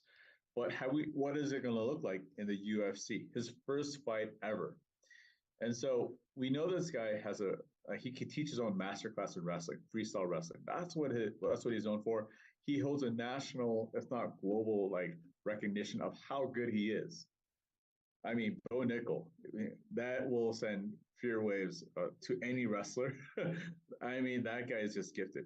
But more importantly, he's actually transitioned his game into MMA wrestling, right? Some of the techniques that they apply within the mats do not apply within the cage. And that's what Bo Nickel has done well. So what I see from here is that Bo Nickel needs to make a statement, make his presence known, because he was actually humble enough to say, you know what? I might be good enough to actually get a contract, but I refuse to do so. I'm going to go back into the smaller circuit, get my ass back in gear, learn how to actually probably not only strike, but use angles, use strategy, tactics to actually make that person slip up so I could actually overpower my opponent. Yeah, I totally agree. Yeah, he did. Dude, and I love that you said that, Jiho, because to backpack off that a little bit, he also won his first Contender Series by a landslide and had a good attitude coming into the second fight. He's like, okay, cool, I'll prove it to you guys. And at that point, he utilized something that we never expected him to use, which was jiu-jitsu. And in that second fight, he used a triangle choke, which was, and before that, I think he also had some type of choke on the guy, but ended up turning it into a triangle choke, which was just, in my opinion, perfect technique. I mean, he created such a great angle, and it showed his ability to learn. And that's what I see in championship level fighters. If you're a champion level fighter, your ability to adapt is huge. And I think that Bo Nickel has the tools. Yeah, and for him to be able to use jiu-jitsu in that high of a level, I mean, I'm not familiar with his opponent in the Contender Series, but Pickett, of all people, wait, did I say Jamie Pickett? Jamie Pickett is he's a good fighter, but I think in this fight, Bo Nickel's probably going to control most of the fight. And I think that Bo Nickel has the tools as far as grappling. His striking looks solid in Contender Series, and I was actually pleasantly surprised with that because I didn't expect him to have that good of a striking ability. So far, right? He's so far, right? But he hasn't been met with such resistance, and Jamie Pickett's the guy that's going to show it to him. That's so we'll see how it happens. If Pickett can actually stand up with him and bang in the pocket, that's going to be interesting. We've never seen Bo Nickel actually come across that kind of adversity. So if we actually see an opponent say, hey, let's go ahead and stand up and let's see what you actually do know, how tough you are mentally. Yep. That's going to be a fight. That's going to be a firefight.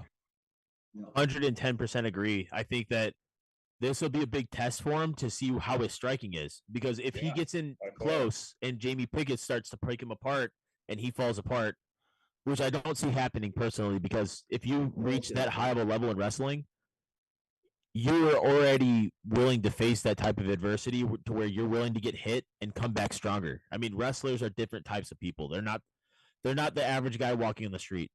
So if you're a strong wrestler, I think if you get hit and you get faced with that type of resistance, I think if you come back swinging and you stay in there and you're able to take the guy down and control him on the ground or stand up with the guy, you never know. I think this is going to be really interesting, dude, because ask everybody. It's the same with Hamzat. When Hamzat had his first fight and dominated in his second fight and dominated in his third fight, it was a big test for him to face Gilbert Burns.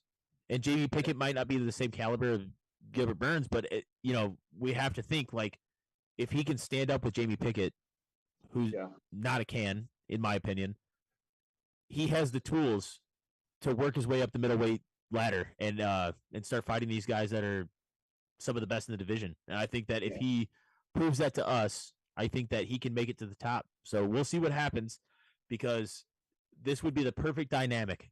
Somebody at the top of the division like Alex Pereira, who's champion right now, who's a fantastic striker, against somebody who's a fantastic grappler. It goes back to those old UFC days, back in UFC 1, where it was like jiu-jitsu or wrestling versus striking. We'll be able to see that again, which will be super interesting to me. Cool. I like So that. that's my assessment on it, but I think Bo Nickel takes this one. Yeah. Yeah, I agree. And frankly, I think like they're picking matchups for him anyway. So they're grooming him a little bit. Yes, they are. So yeah, and we talked about that it's a business. So, but you still have to earn everything you get. Basis dude said Jamie Pickett lost to Kyle Dawkins. Easy Bo W. Next question. Yeah. That's so funny. I'd have to agree in some ways, but I think if Jamie Pickett can use his tools, I mean, I don't think he can. So we'll see what happens. That's fair. But Bo Nickel, I'm 80% sure Bo Nickel. And that'll be a big chase, I think, after this too in prison. Because a lot of people don't know yet, to be frank. I think this is the lead up to the fight that he actually has to prove himself. I'm with you. Yeah, this is a stepping stone. What are those, Jiho? What are you eating? Oh. What are you eating? Wasabi bean. Oh, yeah. Wasabi peas. Okay. Because I'm Asian. All right, I'm jealous. Next question. No, I'm just Gamrot Turner. Oh. Yeah. I'm so conflicted here. I like Turner. Shout out Joe's Card Stash.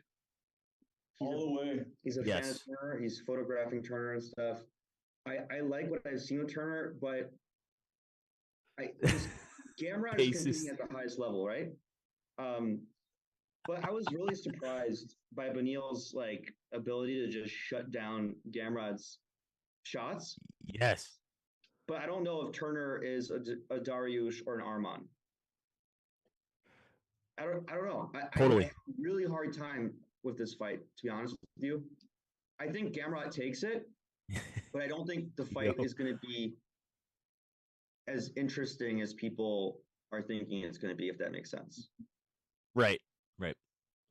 And this is kind of one of those striking versus wrestling dynamic. Well, I wouldn't put Jalen in that same category with Pejeda, obviously, but I saw you steal some of those.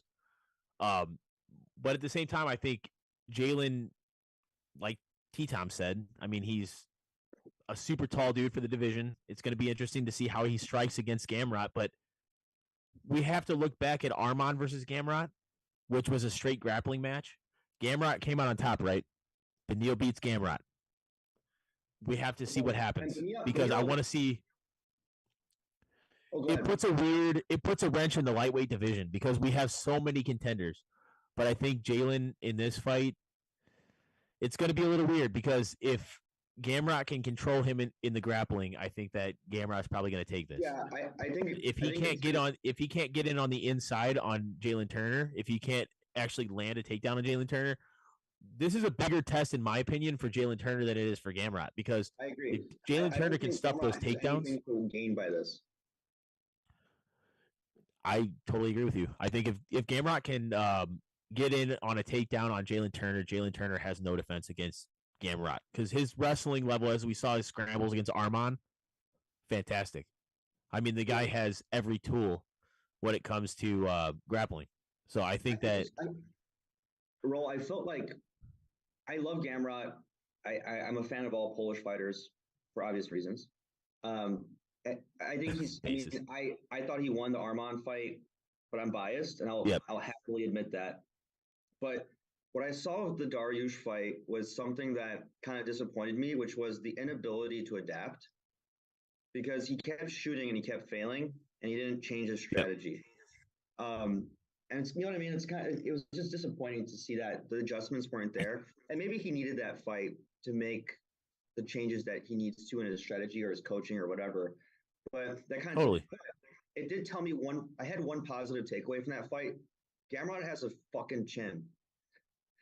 And Dariush hit him the straightest freaking shot, and he fell and he got right back up. And I mean, I don't know. I think I think Gamrot takes it, but I don't think it's going to be an exciting fight. I think it's going to be kind of a grind fest. True.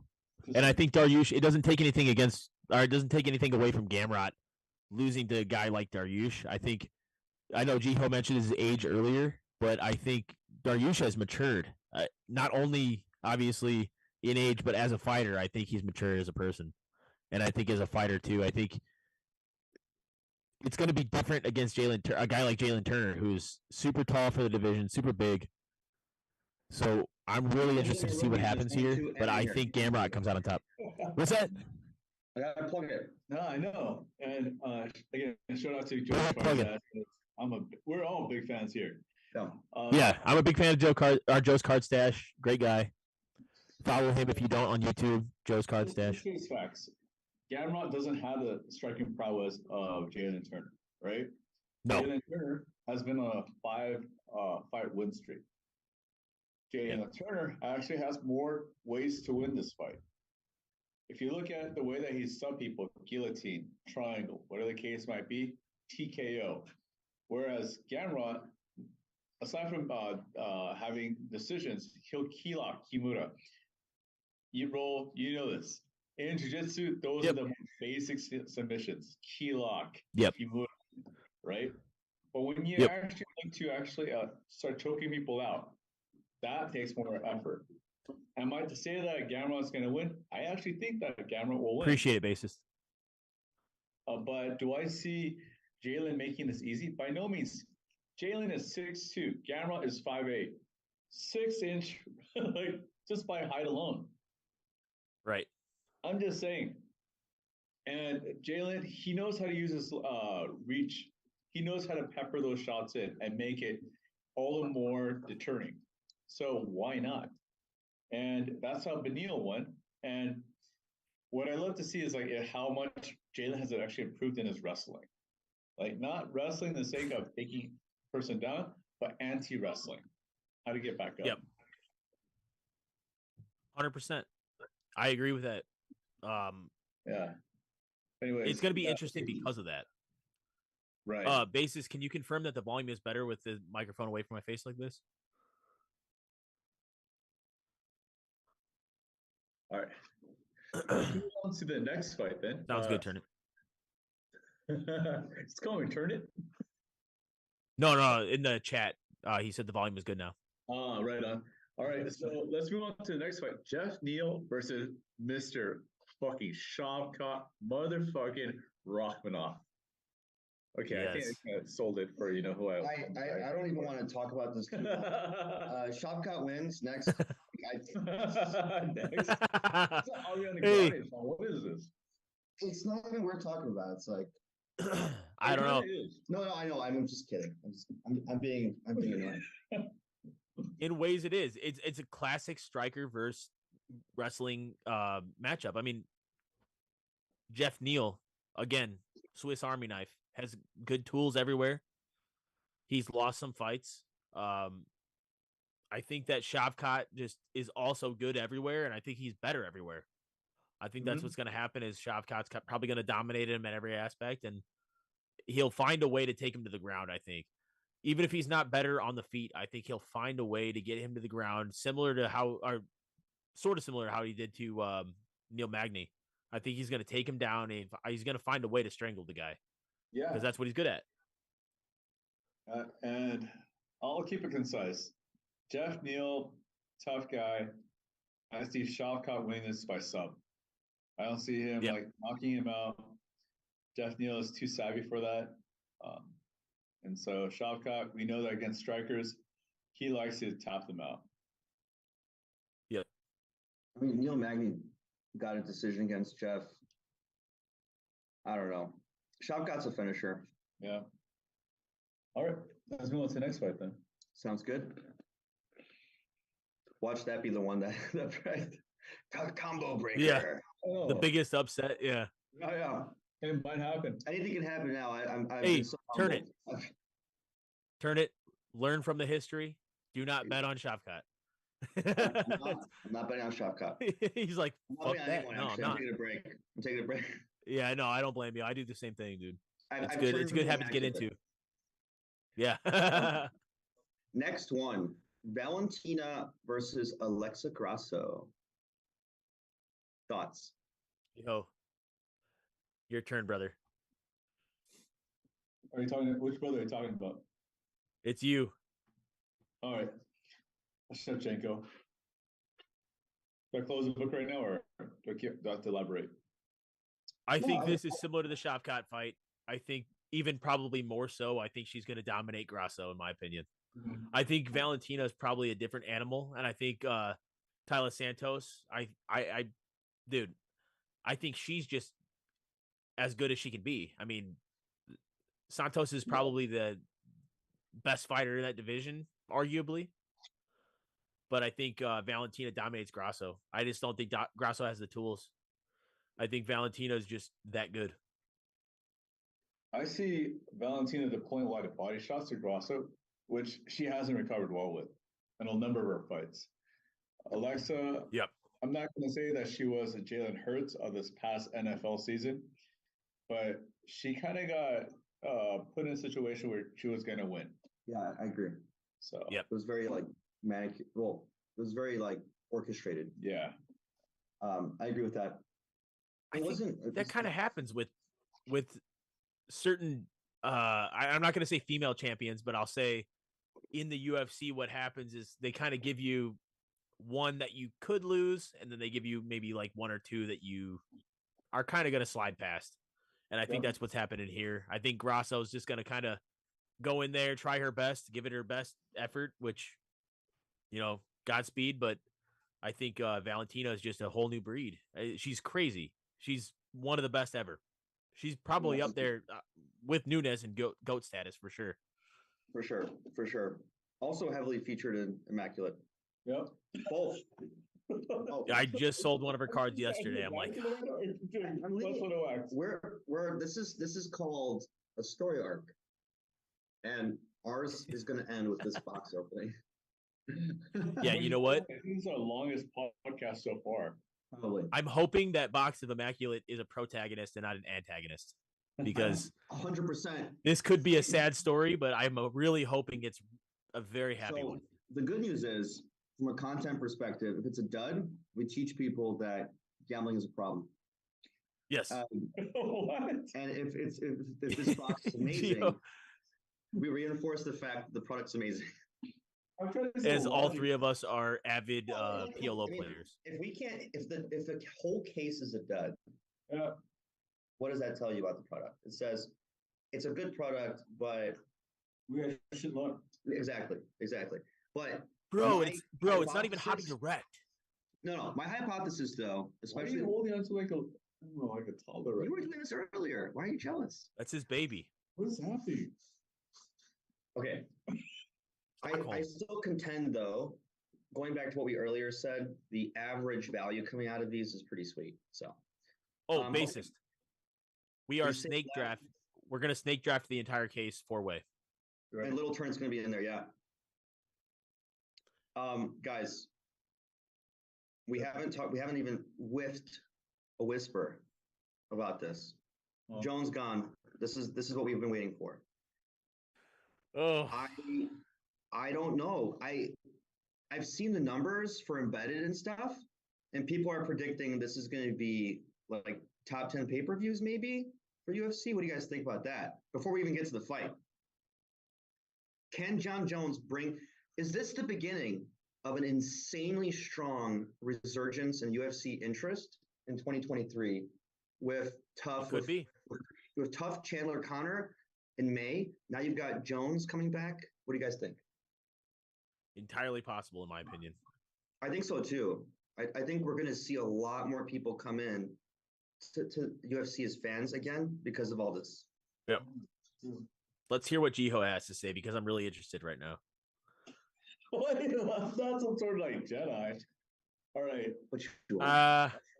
Yeah. This is not the box you're looking for.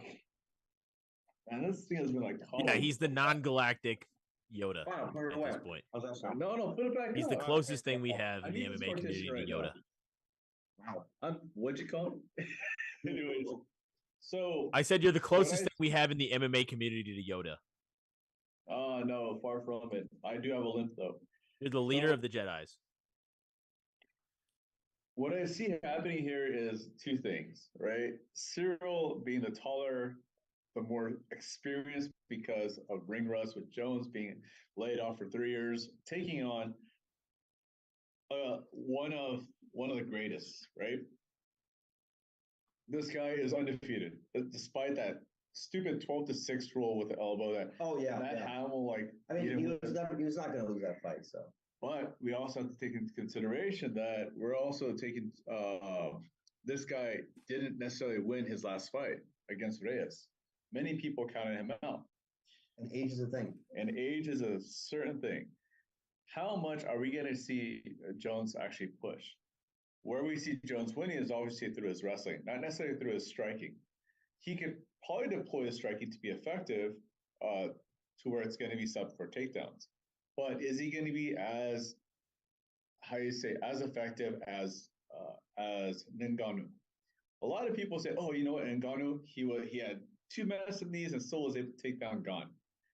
Yeah, but let's face facts. Ngannou's right punch has more power than the average sledgehammer. It was proven. Yeah. Right? Yep. More power than Deontay Wilder musters. Have you guys watched Jackass, by the way? The latest one? Yep. Okay. So the question I gifted a card to T-Toms. It was Ngannou from Jackass. It was a Jackass card out of 50 or something like that to T-Toms. Oh, they have the cards, yeah. T-Toms, I hope you still have that card because that was one of my prized possessions. But that's an awesome go ahead card. And continue. I'm sorry. Sorry. So here's the thing. So Ngannou won by taking him down and imposing his will because he was afraid that he was not going to live to see another woman the next day. Right?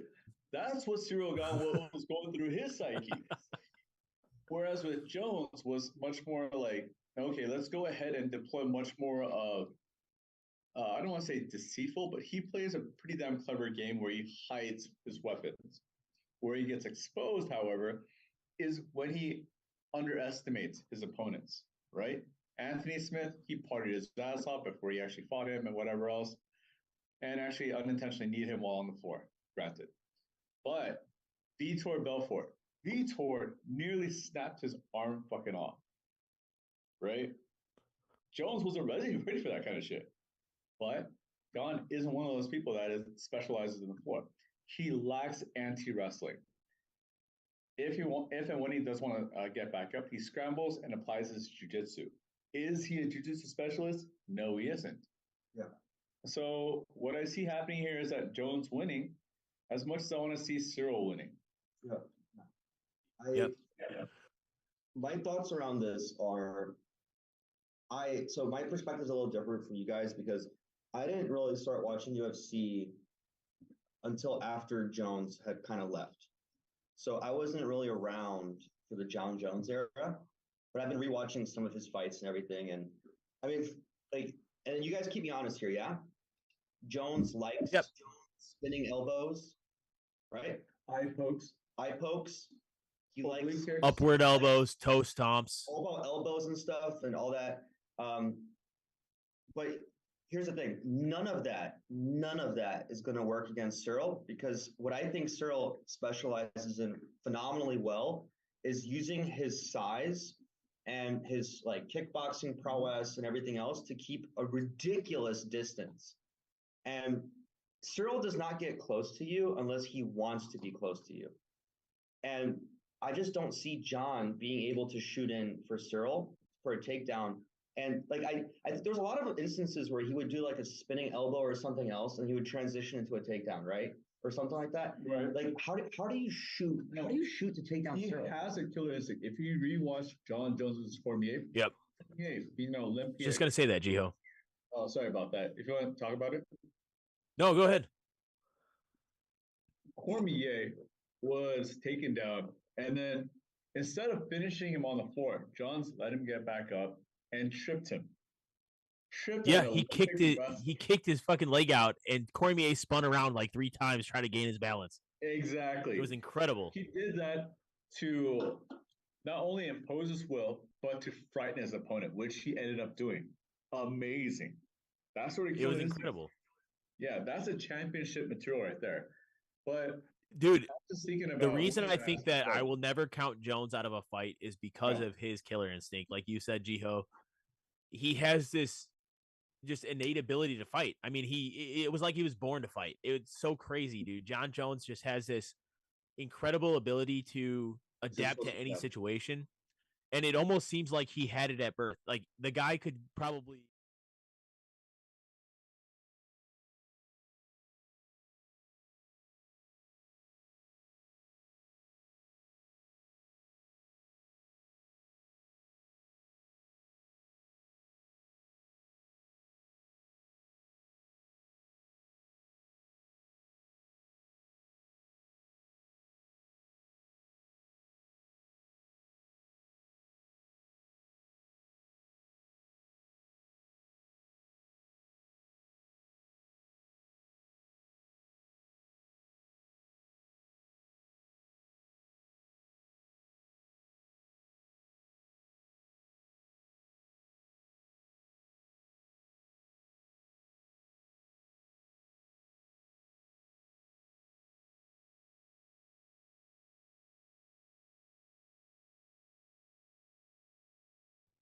That's very strange. Yeah, because I can hear you guys just fine, but Yeah. Oh, did it end already? No. I made it like 2.5 hours, unless we're over 2.5.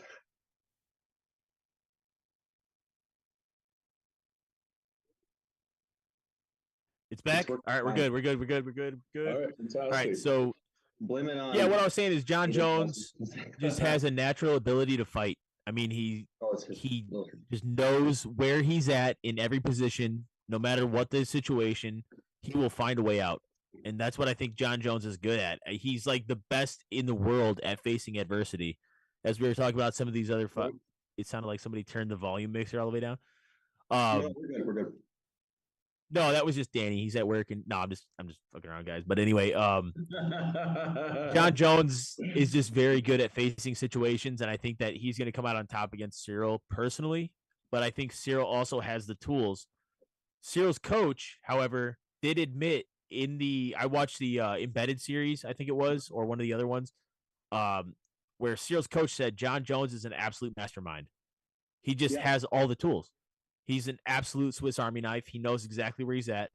And Jiho, I don't know if you watched this video, but John Jones was attending a Naga tournament and last minute decided just to grapple with somebody as just kind of as a spectacle. Right. And they jumped in there, and John Jones tapped this guy out in like 30 seconds. So John Jones just has the ability to, I mean, he may not be a jiu-jitsu specialist, and Cyril may rely on his jiu-jitsu in very difficult situations, but I think John Jones has the tools to beat anyone, anywhere. So in my opinion, right, I think John Jones wins this fight. What up, Cut? If this is actually a stat or not, but I feel like the light heavyweight division has so many like flagrant fouls, right? It's the best way to put it. Eye pokes, illegal shots. Back of the head. That's exactly what I was talking about. Light heavyweight. Gone. Light heavyweight. Gone. Was criticized with this match against Dos Santos and also with, was it Taito Abasa? But those were legal, though, I think, upon inspection. Dos Santos was not. Oh. Dos Santos wasn't. Wasn't he moving? Like, it's because he was moving, though. It was a clear headshot if you look at the reveal. But then with Taito Abasa, you could make the argument that it wasn't. But I just don't know. Like, you put that into a factor, you don't know how it's going to end up. Where it's like, oh shit, you know what? This is a no contest. We'd all hate to see that. I mean, yeah, I would hate to see that. I don't want to see eye pokes. I don't want to see like. I don't want to see like the behind the head hits or anything. Yeah. Like, who was it? Nate Marquardt that he was the no contest against Nate Marquardt, I think it was. But didn't he have one against DC also? DC was because I think it was just one no contest, right? Oh, okay. Sorry. Can I make a bold prediction? My prediction is Jones is going to take 2 rounds because he's going to get Cyril down and he's going to dominate. He's going to control a little bit for 2 rounds. Cyril's going to have a hard time getting up for those 2. But for the most part, on average, Cyril's going to play the game of keeping his distance and out-striking and out-jabbing Jones. And he's going to work because he's fast. He's fast. For a heavyweight, he's so fast. And I think he's going to keep that distance because we've seen Cyril play that game. Like, he doesn't need to look for a finish. And he has the power to put your lights out, but he doesn't force it. So we've seen those kinds of fights where he tries to limit damage. And I think he can outstrike Jones. And if he does that, this is my hypothetical scenario, and dude, this will help. This kind of plays into what dude was saying like a moment ago. And I told you this before, Jiho. My hope is that Cyril wins by points. Okay, it's a decision. Wow. It doesn't besmirk or it doesn't cast a shadow on Jones' legacy because he went up in weight, right? So Jones goes back to light heavyweight. Yuri beats Jamal. Jones versus Yuri baby. Yeah, Basis brought that up earlier. Yeah, that's my prediction right there. Mind blown. But I think Jones has worked so hard over the last few years to get to heavyweight. I think that he would probably stay at heavy, but only time will tell, right? That's why we're watching this. Only time will tell. Who knows if this was because of actually properly training or because he has some sort of injury that he didn't. That's fair. You know, you never know. Yeah, you guys but also about how Jones is this phenomenal athlete and killer, and I agree. But Cyril just randomly went and played soccer with a semi-pro team or something for fun, and he plays basketball for fun. Yeah. And he could play competitive. He can play any sport he wants. It's like a Tony Gonzalez type of guy. You know what I mean? He could literally. But they're you have to look at Jones that way too. Yeah, Jones. His brothers are both NFL athletes. Actually, so you had people like Jones. You had people like GSP. Those guys were meant to just be competitors. They're going to be at the top of whatever they do. Yes, exactly. Because they could tell. We also have to consider, and this was something that I meant to mention earlier, but I forgot. Cyril Gane has a hand injury that he's recovering from right now. I know they brought that up somewhere on Facebook. But he had that before the Thai fight, I thought. I mean, it could have been. Yeah, I'm not sure. I didn't look into the details, but it's just what the doctors tell you is you could let it heal, or we could re-break it so it looks normal. And I was like, "Fuck that!" Right. Tyler's asking a question. It's how hard does Jones go in the paint if he loses? He goes on a bender and he ends up in jail. He starts hitting people with his car, he's pregnant or not. Well, he has an after party he has to go to, and someone's gonna have a bad. He's gonna retire as a connoisseur of fine Colombian whites. There you go. I feel like we're playing mad. It just smells so good, though, Jiho. Huh? It just smells so good. It was. No, but I think back to what we were saying earlier. Jones. Look at his brothers are both NFL athletes. I think he could have been at the top of whatever he does. He's just an athletic person, and he has the ability, I think more so than his brothers probably, but he has the ability to adapt to any situation, which is just, in my opinion, that's what it takes to be a fighter, right? Amazing. You have to make split-second decisions, and I think John Jones has such a high fight IQ that I think he can really dominate anybody in any division because of the fact that he was already in light heavyweight. Killer instinct. Yeah, of course. I could also see John Jones pulling a Mike Tyson. Biting the ear? Yeah. No. I don't know. If he gets mad? No. That's an entirely different area. They call that the Tyson factor, though. That's what it's called when somebody's scared of somebody before a fight. It's called the Tyson factor. That's what it's called. The Tyson factor in fighting is where you're afraid of your opponent before the fight. And John Jones does have a little bit of that because he's a little bit of a firecracker, kind of an oddball. So you never know. Maybe Cyril's a little bit afraid of this fight. He's got a little sociopath. I'm sorry. Okay. Yeah, he does. Jones is a killer, but he's nowhere near as savage how they were back in the day. I love Tyson. I'm just saying. Right. We come from a different cloth 10 years ago when they fought. Yeah, I mean, they used to get fist fights in the streets and I was part of that. Oh, not that I'm gonna self-incriminate myself, so apologies for that. Statute of limitations. Yeah. Yeah, dude. So, go ahead, Jiho. Guys, is it time? Are we actually gonna pop it open right now? Oh yeah, we're gonna do this live. Yeah, we're doing it on stream. This is happening, Jiho. Are we randomizing first, or what are we doing here? We're randomizing first, or? Oh, we're gonna tell us. We're gonna randomize it right now, or are we gonna? No. It's at the end, baby. All right, sweat it, fuck it, bust it now. I like randomizing at the end because I want everyone to equally cheer for each other throughout the whole thing. Where are the plastics? Okay. You know what I Fair mean? Like, enough. I don't want to be salty. We have sleeves. We have sleeves. Those are all sleeves. Yeah. And then I have a bunch of one touches in my car.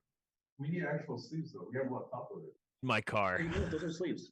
Look, we don't have a lot compared to the number. Well, we can figure that out afterwards. It's okay. Don't worry, Joe. We'll figure it out. We don't have to show people top loading. I mean, these aren't their cards. Though. It's not exactly. It's not whatnot. Oh my god. This is gonna be horrible.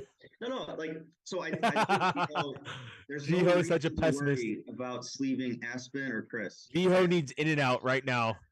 I need to. Hey, Turnit, will you prescribe Jiho some in and out stat, please? We have a roll. You ready? Yeah, dude, I'm born it, motherfucker. Let's open this. Let's go, baby. Let's go.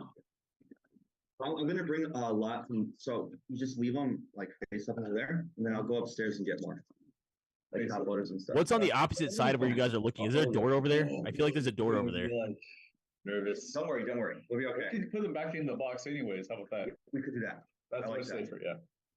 Turn it, Yes. Jiho. Where you're facing, whatever direction you're facing, is there a door on the opposite side of that conference room? Yes. Right. I feel like it's like a giant conference room for some reason.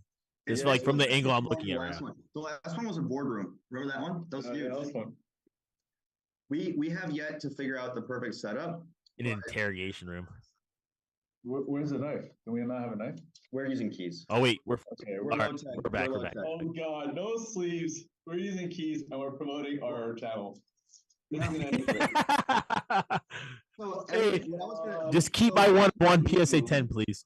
so roll. What I was gonna do was the cards were gonna go off screen, so no one knows how we're treating them. But Jiho had to expose us. You exposed us, Dude, I gotta see it. Hey, I'm not there, but I trust you guys, right? We'll be okay. We'll be okay. Don't We're worry. just trying to keep ourselves accountable. Of course. I trust you guys. Listen, I would trust you guys to watch my child. So that's saying a lot. Podcast, dude. That's Scuffed great. West Pie. So, this is where I am sweat. I'm not wax Are we ready? or blood. All right, yeah, let's do it. No, I am blood because you guys are two of the luckiest motherfuckers on whatnot. So I'm definitely blood in this situation. Wait, but we're promoting the snake draft, and it's not like, okay, so Yeah. all right, a case break snake with 6 spots to me is still not optimal because you can still have a 6th spot that is not as good as the other ones. But 4 ways, Right. like 4th spot's going to eat 2. Okay. Okay. I'll take it. Can you sit around? Hold on a minute. What'd you say? Oh, like I actually like you know how people do 2-box snake drafts? I would prefer to see 3 spots. 3-spot snake drafts for 2 boxes because there's so much variance at that middle to lower level that I still think that's too many spots. Do we have a mat? Because this is not so clean. I can do it. Jiho, it's okay, dude. He's like, do we have a lint roller? Oh my god. You can still opt out. Like, we'll be okay. We'll be okay. I can't pull out. Wait, before you cut it, get Jiho some in and out. There's not enough in and out of the world right now at this point. All right, you ready? He's stressing so hard, bro. Wait, do we sweat? Come on, man. Are we sweating all of the cards? Like, We do we even have like the filler to block out the card? You guys live in California. I'm a Midwestern. I'm a Oh, Midwestern this is cop, not and I'm true. not stressing this, Jiho. Come on, man. we someone's gonna have to sweat it. So either he's gonna get to sweat it or we are, but we can't both sweat it because, like, Want to sweat it? you think so? Yeah. Okay. Just reveal the first card, and then we can both see. Are you cool with that? Yeah. Yeah. Okay. Just fucking rip it. Yeah, who cares? I don't even care at this point. I just want to see the cards. All right. Hold on. You don't have to sweat it for me. You can just like show all the cards immediately, and I would be happy. Got it. Well, this isn't the Turnit Studios where I have all my gear, so I'm sorry. From someone who's this meticulous, I was surprised. That's why. Is it Whoa! You gotta I'm actually not. I don't know. ASMR this. Wait. Whoa. All right. Yeah, I was gonna say Danny just put his emblem over the thing, but we're good. That was okay, right? That was Oh well. hold on, I I'll see read it. the Oh, comments. it's Yeah. in the YouTube. Oh no, it's not in the YouTube. Never mind. I'm watching on the this is the top right. on the Zoom, so I see your thing coming over every time you talk. Video? Hey, Okay. GG to Danny though, dude, This is like a magic trick, by the way. and good game. All right, cool. Yeah, that's Pretty good. Okay. All right. So this case I'm was calling supposed to Rose. be in Chicago last Rose week, base out of but 49. it came late. All right, let's do this. All right. Okay. That's on record, right? Rose base out of 49 for the first card. Okay, you ready? Yep. All right, first card. We have a John Bones Jones. All right, that's a better start than what I thought for sure. All right. Oh, sorry guys. Next up. Ooh, I might have. Thank you, T Toms. I appreciate. I think we have something coming crazy that looks cool. We have an out of 99. Let's go and reveal. Okay, Nina Nunez. Oh God. Putting it back in here. Yeah. Right, Nina Nunez. Classic. All right, we have What color is that? Oh, it's out of Glover 99. Teixeira out of 99 patch. Yeah, like Have that one. Cool. You want to do the next one? Yeah, sure. So right after that, we've got the Vanille Dariush. Well, that patch is nice. Yeah, there you go, baby. I like how they changed up the patches because remember, like in 21, it was mostly like the black tape. Yeah. That's a nice patch. Okay. Cool. Let's move on to the next card. Not bad. Not bad. Is that like marbled? This one looks good. Ooh, okay. Is it Antonio Rodrigo Noguera? Out of 49 inductions. The Nah, I got a 49. Oh, we have a gold marks of greatness underneath that. Okay. Oh, come on, baby. Come on, baby. All right, here we go. Let's do this. GSP 10. Oh, fuck. 1 out of 10. That's awesome. Come on, man. Hold on, Randomizer, hold do me on. clean. See, look, we got sleeves. It's fine. I don't care. All right, here we go. Okay, cool. I'll sleeve it up. Oh yeah. Okay. Yeah. Okay. How do we feel about that? Bro, It was all right. I want that. That's what I want. Dude, That's, how do we That's feel what I about want. Some greatness this year, by the way? I should have like proceed that last year one, better, dude. But Oh. last year did not have parallels like this, right? That's beautiful. His auto's a little fucked up, but whatever. Yeah, actually, it's pretty clean. It's not bad. It's not bad. Okay. Just his auto usually doesn't have that big looping thing at the end of it, but it still looks awesome. All right. So I think we know what card is number 1 right now. That's all right. It's like I'm hoping we get a What is it- 101 what and a did they glove always say? so that I It's can like, actually have a chance at fucking. Roll. It's a well, first on the front. It's a Roll. I hope that's number 4. I'm hoping that's number 4. That's all I gotta say. Why do we still have this up here? Oh yeah, good point. All right.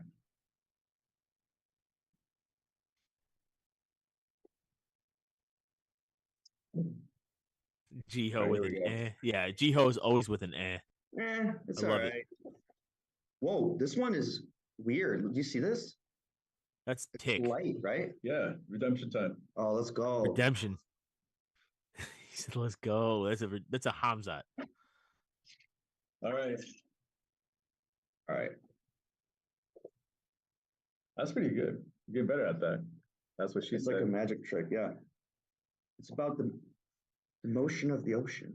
Oh my goodness. Oh. Okay, that's clearly the ocean's all fucked You gonna up. say 6? Low tide. All right. Okay, here we go. Bang. Gold. Giga. 10 out of 10, right? Weekend again. Who is it? You gotta see that up because it's Yes, a we gold. do. Yes, right? yes. So, Who is it? It's a little blurry. I can't see. I have more. Actually, I have all of them. Dawkins, we got to take a shot. Dookie! see, this is what happens if you guys keep on Drink. drinking it. Drink, everybody. Wait, Jiho, who was the first card? Giga, 10 out of 10. Oh, Giga. Okay. That's cool. All right, we got to take a shot, boys. Can you fill my glass right now? Absolutely, I can. Absolutely, I can. Chris Dawkins with the tongue stomach. That stomach is disgusting. Hey, it's the loss of weight. That's- So I gotta give it That's that one. worse than Augusto Sakai. No, man, I don't want to see that shit. That's fair. That's not championship material unless you're like Jenny Craig. All right, there we go. Anybody right. want some bacon Here we grease? go. So these are the golds on the bottom. Just I so like you know, that. or even That's- better. I like that actually. It's like a highlight reel in real time. All right, behind Dookie. Whoa. We didn't take a shot for that yet. Oh yeah, we saw. Oh yeah. Well, I'm gonna take a sip. I'm gonna take a sip too because I don't have a shot glass, but Okay. JJ, always good. It's good. You can still show it on the screen just so that you can. What's that? I don't think they could actually see it. Oh, yeah. I'm sorry. bases I threw up in my mouth. Curtis Blades below that. Here's the Joanna J. Okay. I like these patches this year. They're right there. Again, unique patch. All right. Curtis Blades. Yes. Okay. Ready for the next one? Ooh. Matt Hughes, Legends. Oh, nice. Not bad at all. I actually think the Legends is my favorite set. You want to do the final review? Like the look and feel wise. Yeah, sure. All right. We got a horizontal. I think it's a Dustin or it's a Max. Let's look at the hair. Dustin Poirier. On card auto. Okay, not as good as the 99. first box. Not terrible either. Good average, in my opinion. Out of 99. Okay. Next one. So we've averaged 1 gold per box. Yeah, Not bad. which is kind of crazy. I mean, it's not bad. I mean, it's getting closer to my date. Like that one case I had 0, which was I started the bath water. As you recall, roll. I'm assuming the bottom box is. I know. The jumbo relic. I was gonna have Danny tell Miss Turnit to remove all small appliances from the household. Was that? Little Turnit put giant oven mitts on me and duct taped them on. He put me in a I scuba had a cowbell on too, roll, so they could find me if I was. All right, 1-on-1 time, guys. Look at this. Oh yeah. Okay, we have a 10 that's a little dented. Can you see this angle? That's hot. So it's got to be good. Oh right? yeah, that's a 1-of-1 case. That's a 1-of-1 right there. It's the cracked ice. All right. I like it. All right, here we go. Jiho's beating the shit out of it. It's for good luck. It's for your health. All right, here we go. This one. All right, come on, guys. 1-of-1. What does it feel like? It actually Regular? feels light, but I can't tell. It's a glove. All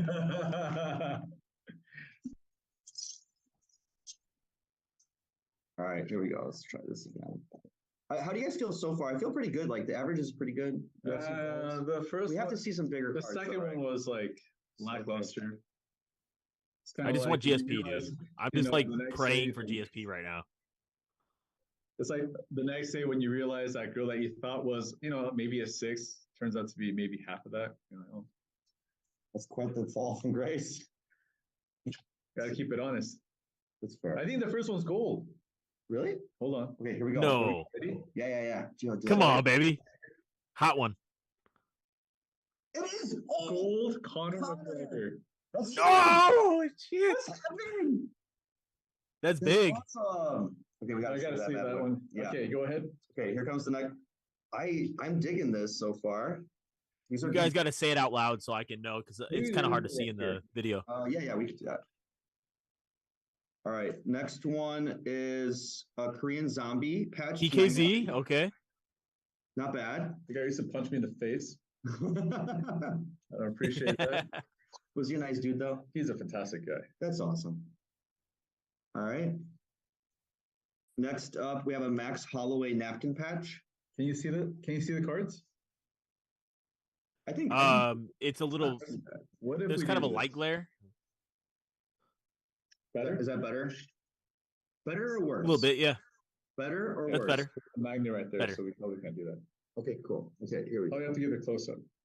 All right, I'll show you the Max in a second, okay? Next one is a shadow box. Is it what number? Out of 49? It looks like 99? featherweight, right? Looks like 99. Oh, Angela Hill. I'm my sorry. God. Not bad. I'll take an Angela. I don't care. The Connor's huge though. That's huge. Yeah, Connor's nice. All right, we got the Angela Hill shadow box. We'll show you that a little bit more in a second, unless you don't want us to. Next up, Looks like out of 49. yeah, it looks like all-time greats. Let me just oops, sorry. GSP.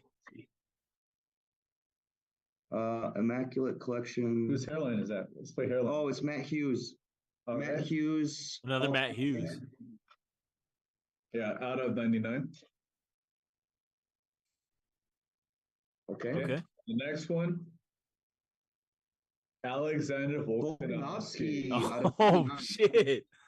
We're doing So, I well, feel boys. like We're what doing well. We've had a gold in every box, but everything else has been just like an average thing, right? Yeah, not spectacular at all. And we haven't seen The like Volk, case though, I'll take the stuff, Volk. right? That you would expect to see. No big mems, no No duels. big mems, no duels, just the regular run of the mill. All right, we gotta spice it up a little bit. I still think the average is decent at the price we got this case too. Gold Connor is nuts right now. The gold counter is not, the GSP gold is also kind of nuts. That's also it's an on-card auto. And Giga's gonna be back, but we gotta see some bigger stuff.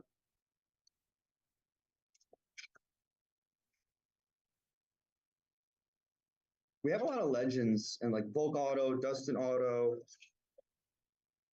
This one's like regular. Another This dented one box. seems thicker. Another dented box, yeah. This one does seem thicker, by the way. Oops. There goes a Connor. There was no check. All right. Okay, here we go. Oops. Come on out. Thank you, basis dude. We're looking forward to acetates, duels, big mems. That one does seem heavier though. It does. It's like packed to the brim. Yeah.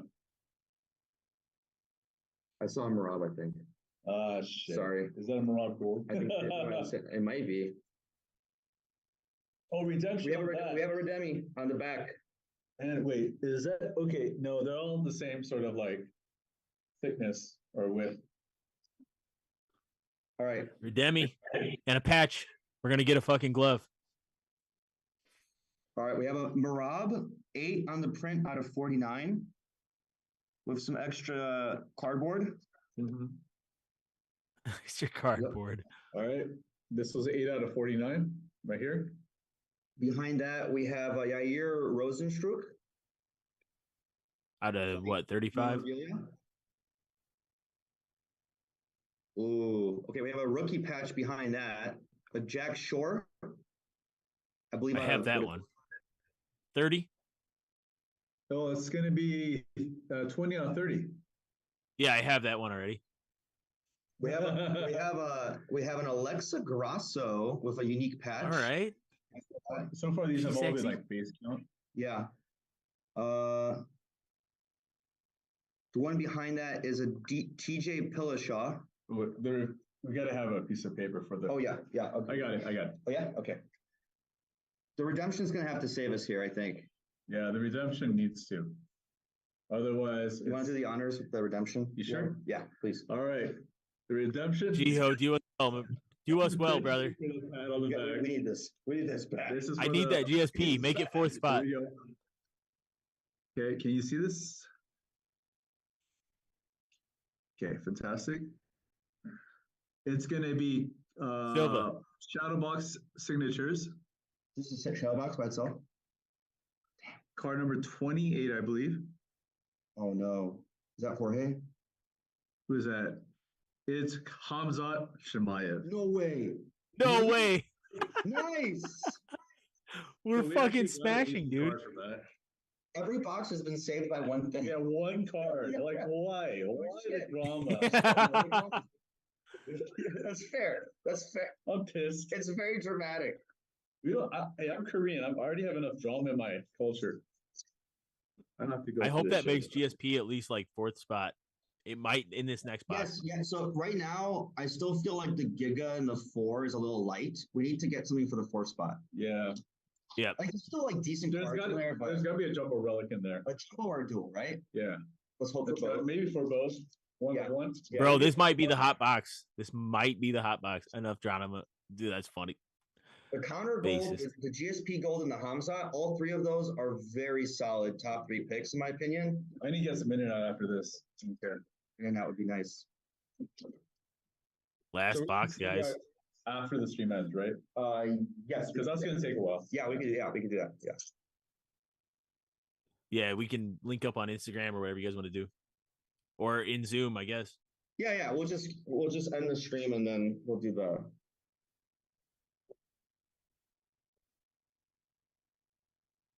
All right, that worked out okay.